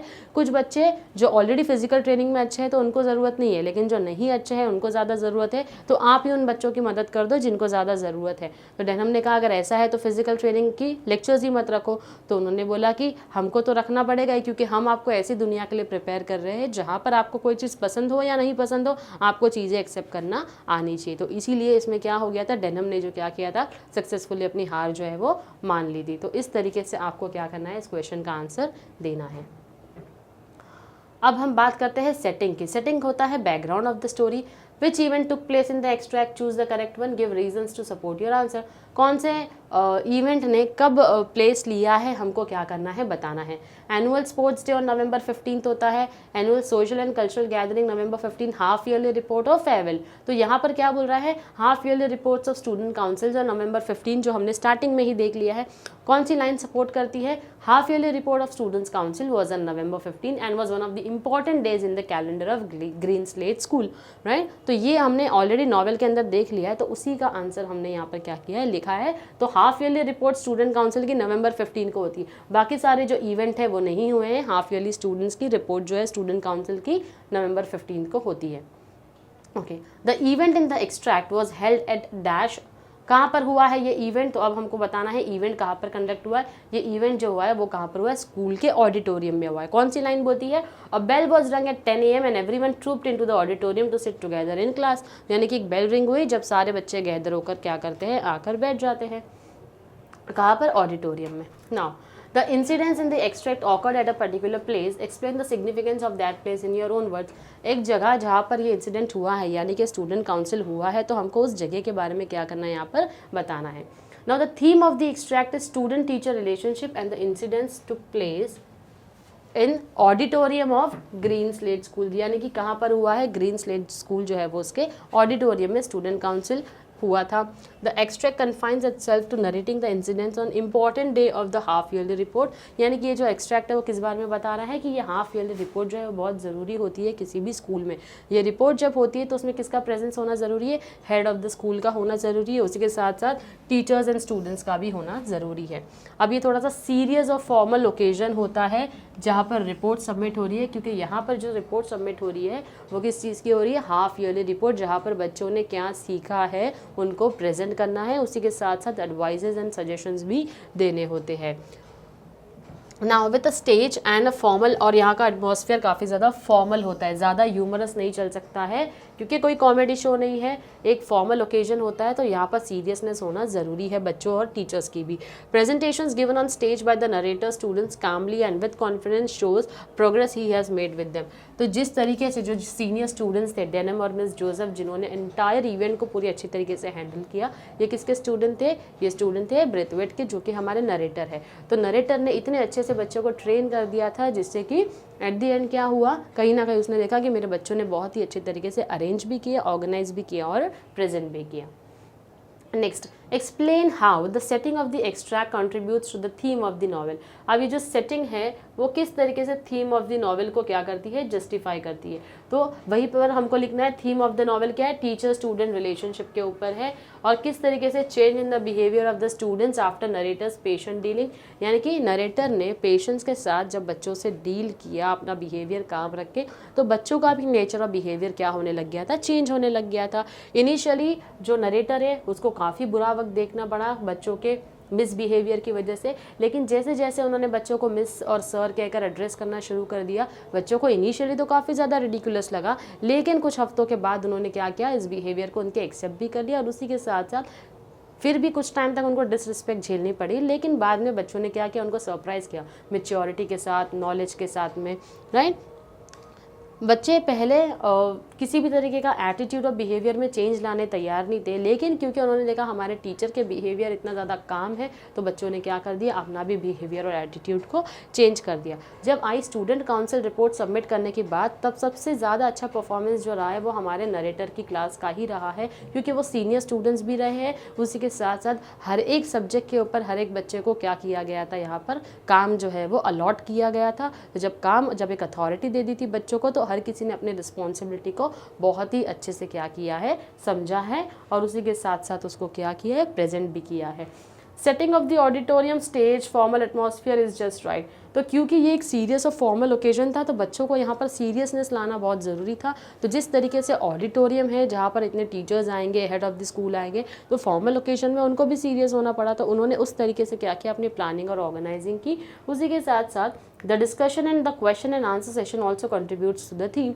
अब इसी के साथ साथ जो डिस्कशन हुआ, जो क्वेश्चन एंड आंसर सेशन हुआ बच्चों के बीच में और पैनल ऑफ टीचर्स के बीच में, तो वो भी बताता है कि किस तरीके से वो एक सक्सेस रहा है और उसका कंट्रीब्यूशन जो नॉवेल की थीम है उसमें भी रहा है। So that exactly says how setting of the extract contributes to the theme of the novel. Now the theme says when the turn of my class came I sat up anxiously. अब यहाँ पर जो narrator है जो anxious हो गए थे, क्योंकि अब जब उनके बच्चों की जो सीनियर क्लास के थे उनकी बारी आ गई स्टूडेंट काउंसिल रिपोर्ट सबमिट करने की, तो वो इतने एंशियस जो है वो क्यों हो गए थे।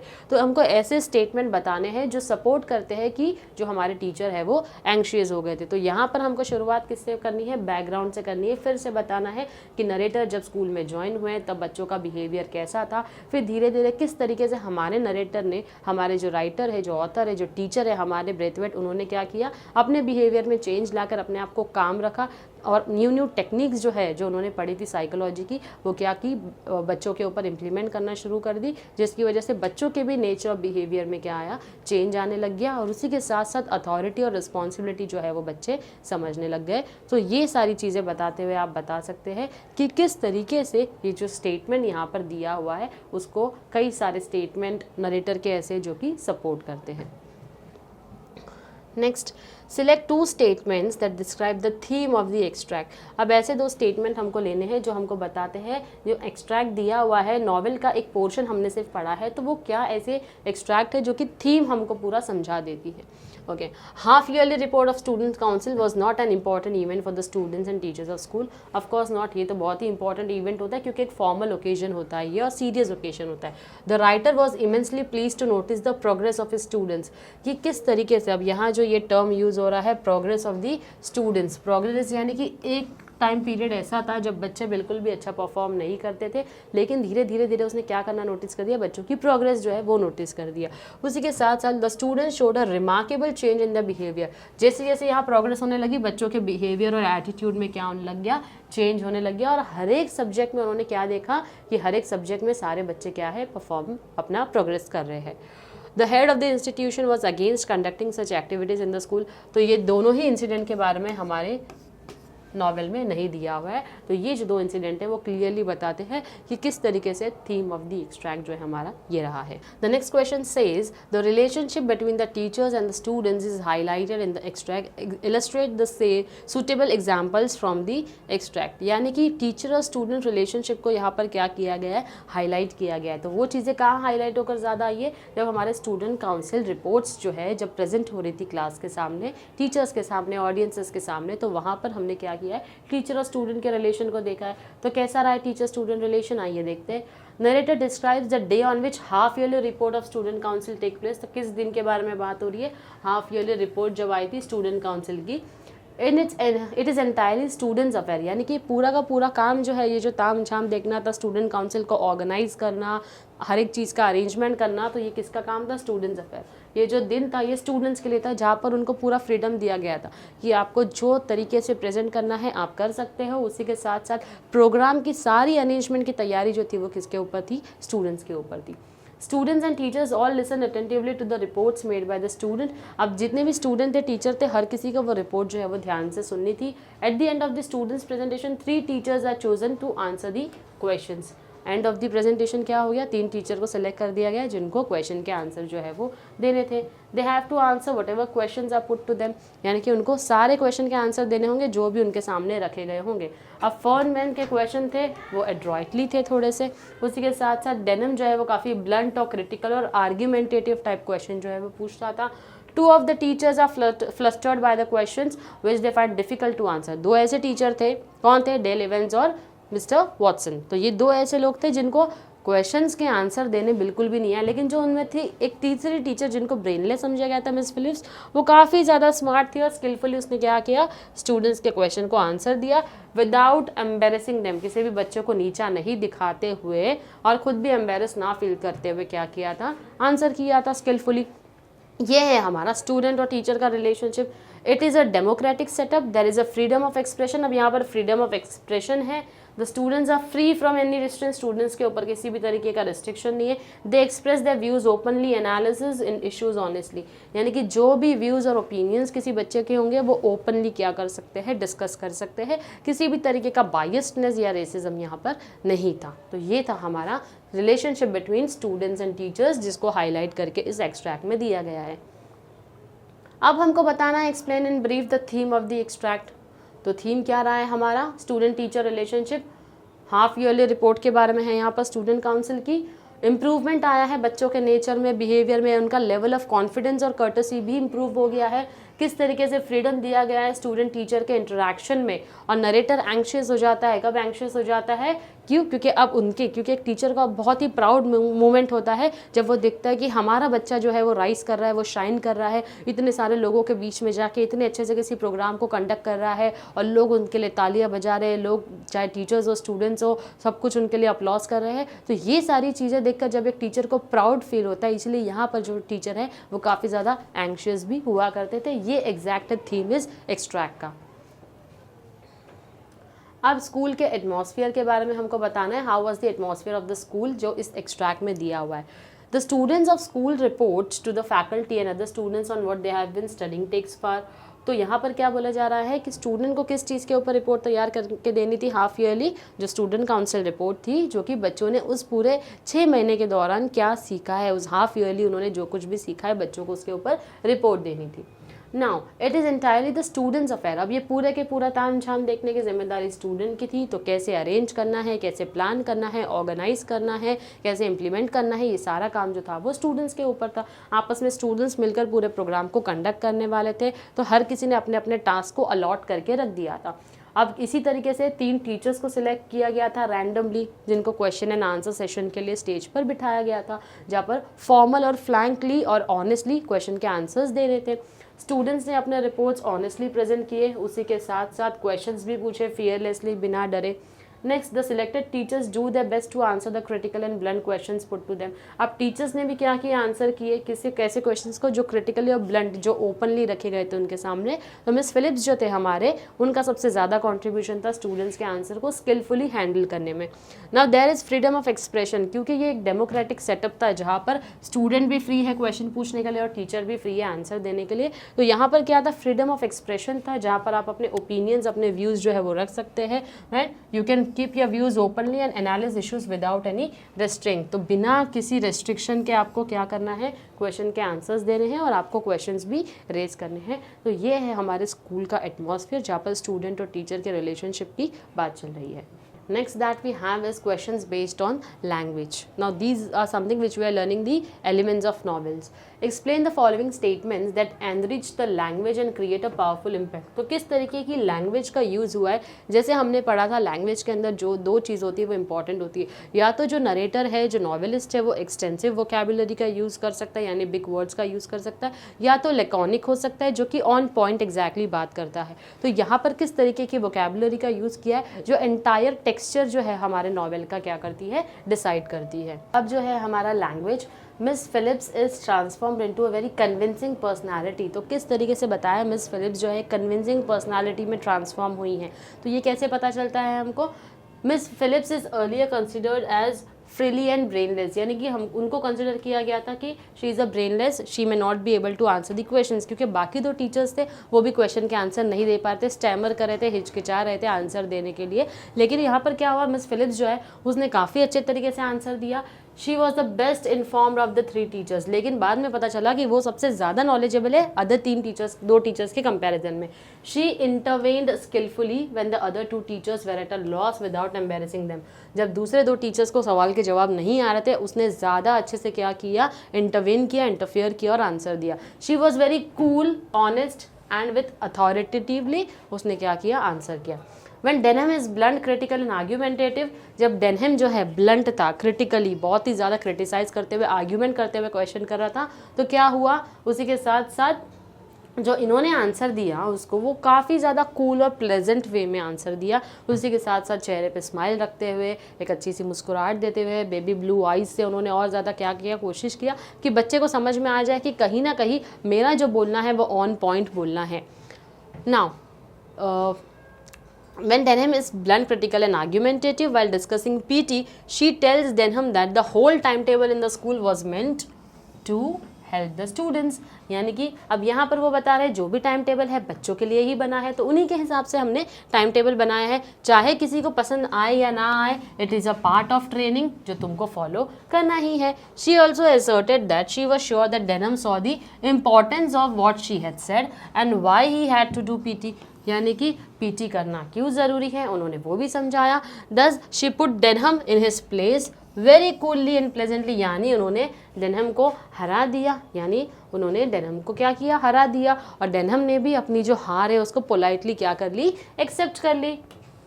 Now the teacher who was considered brainless is transform. अब इससे क्या पता चलता है, जिसको ब्रेनलेस माना गया था she was transformed into a convincing and impressive personality at the and, right. तो इससे हमको क्या पता चलता है, कौन से स्टेटमेंट से, Miss Phillips is transform into a very convincing personality. जिससे उनको ब्रेनलेस समझा जा रहा था उससे हमको क्या समझ में आता है, that she was very convincing and impressive personality wise teacher. Okay, next question हमारा बोलता है there are many features of language that contribute to the smooth sailing of the plot. तो कौन से लैंग्वेज के फीचर्स है जो हमको ऐसे बताते हैं. Now with reference to the extract the words use by the narrator contributes to the smooth sailing of plot. अब जो वर्ड्स का यूज़ किया गया है, एक्सप्रेशंस का यूज़ किया गया है, उससे हमको काफ़ी सारी चीज़ें प्लॉट की समझ में आती. Expressions and statements like the school show its approval by laughing अप्रोरियसली.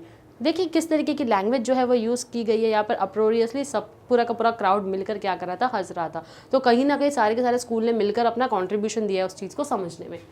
Fun man was wonderful, he had them eating out of his hand. तो जिस तरीके से देखो एक्सप्रेशंस जो एक्सटेंसिव वोकैबुलरी का यहाँ पर यूज़ हो रहा है. Freely and seemingly brainless, Miss Phillips took the reins and her stock promptly shot up 100-fold. इसी के साथ साथ sugary remarks, her baby blue eyes twinkling in her delight and his crossing of staves. This frilly then innocent looking puss had gobbled her canary without leaving the tiniest feather, lend beauty and interest to the writing. Now apt words and expressions का यहाँ पर use हुआ है, extensive vocabulary का use हो रहा है to give the reader a complete idea of the situation. The program has also been described clearly. तो ये सारे expressions का, ये जो extensive vocabulary का यूज़ हो रहा है, इससे हमको पता चलता है कि किस तरीके का language को texture जो है वो दिया गया है with the help of extensive vocabulary. Now, the last question that we have is, following are some of the me dialogue major characters in the extract. Find out who spoke, the speaker is his or her tone, the style, significance, extract of the dialogues. Now, then why do we have to do PT? Why don't they take only the kids who need it? अब यहाँ पर क्या बोला जा रहा है, यहाँ पर बोला जा रहा है कि हमको पीटी करने की क्यों ज़रूरत है, उन्हीं बच्चों को लो ना जिसको ज़रूरत है पीटी करने की. तो यहाँ पर द स्पीकर कौन है, यहाँ पर डेनहम है. His tone is blunt, critical, argumentative. उसी के साथ साथ he is a train boxer. अब ये स्टेटमेंट कैसे जस्टिफाई होता है, स्पीकर तो डेनहम है क्योंकि डेनहम ने ही बोला था हमको पीटी की क्या ज़रूरत है, किसको बोला था, मिस फिलिप्स को बोला था. क्या बोला था, उसकी टोन जो थी वो ब्लंट, क्रिटिकल और आर्ग्यूमेंटेटिव थी. अभी वो एक ट्रेन बॉक्सर था और उसको पीटी एक्सरसाइजेस की ज़रूरत नहीं थी. वो उसको ऐसा लगता है कि twice in a week PT physical training की ज़रूरत नहीं है, हमको उससे ज़्यादा एक्सटेंसिव टाइम पीरियड चाहिए. लेकिन टीचर जो है वो उसके साथ क्या करते हैं, अग्री नहीं करते हैं. Right, Miss Phillips gently replies to his arguments and outwits him. और उसने अपनी डिफीट जो है वो, अपनी हार जो है वो क्या करता है, डेनहम एक्सेप्ट कर लेता है. Denham's question shows that he views things from his angle only and fails to see the larger scheme of the things. यानी कि ये स्टेटमेंट हमको क्या बताता है, डेनहम कोई भी सिचुएशन को, कोई भी इंसिडेंट को सिर्फ अपने ही एंगल से देखता है, लार्जर पिक्चर के हिसाब से वो नहीं देखता है. तो ये एग्जैक्टली क्या है, इसको यहाँ पर बताया गया है कि ये जो है कौन सा टोन यूज़ किया गया है, हमको समझ में आता है ब्लंट, क्रिटिकल और आर्ग्यूमेंटेटिव टोन जो है वो यहाँ पर यूज़ किया गया है. Now the last question that we have is, let's say it is as much an exercise of the mind as it is of the body. Denham. तो यहाँ पर अब ये किसने किसको बोला है, यहाँ पर जो स्पीकर है वो है मिस फिलिप्स, क्योंकि वो डेनहम को उसके क्वेश्चन का आंसर दे रहे थे. She answers Denham's question coolly, honestly and with authority. तो यहाँ पर जो डेनम के क्वेश्चन को कैसे आंसर किया है टीचर ने, बहुत ही कूल, बहुत ही कामली और बहुत ही अच्छे से उसको क्वेश्चन का आंसर दे दिया, जहाँ पर उन्होंने बोला है कि स्कूल का जो टाइम टेबल बनता है बच्चे, वो हर एक सब्जेक्ट को ध्यान में रखते हुए बनता है। किसी भी एक स्पेसिफिक सब्जेक्ट की तरफ हम बायस नहीं होते हैं, हमको सारे सब्जेक्ट्स को ध्यान में रखना पड़ता है। उसी के साथ साथ चाहे आपको पसंद आए चाहे आपको पसंद ना आए, क्योंकि ये एक पार्ट है आपके ट्रेनिंग का और हम आपको आउटर वर्ल्ड के लिए प्रिपेयर कर रहे हैं, इसलिए आपको जो है इस चीज़ को एक्सेप्ट करना ही पड़ेगा। She asserted that she was sure that Denham saw the importance of what she had said and why he had to do PT। अब यहाँ पर डेनहम को उनको पता है कि समझ में आ गया कि क्यों PT या फिजिकल एक्सरसाइज ट्रेनिंग जो हम कहते हैं जिसको जो करना है वो बहुत ज़रूरी है, और डेनहम को समझ में आ गया कि उसका जो सोचना उसके एंगल से था वो सिर्फ अपने हिसाब से सोच रहा है। This piece of advice was not only meant for Denham but for the whole school and the reader as well. तो ये जो एडवाइस उसको दिया था मिस फिलिप्स ने, सिर्फ डेनहम के नहीं था, वो पूरी के पूरी स्कूल के लिए, सारी ऑडियंस, टीचर्स, बच्चे जितने प्रेजेंट थे हर एक के लिए था, including the narrator also. Right, so with this we are done with the brainstorming session for this 4.2 to sir with love. तो हमारा जो डिस्क्रिप्शन बॉक्स में हमने ऑलरेडी लिंक दे रखा है आपको चैप्टर का, जिन्होंने नहीं देखा है वो प्लीज़ जाकर चेक कर लीजिए। And please do like, share and comment. In case if you like my lecture, please stay tuned to our lectures. Thank you very much.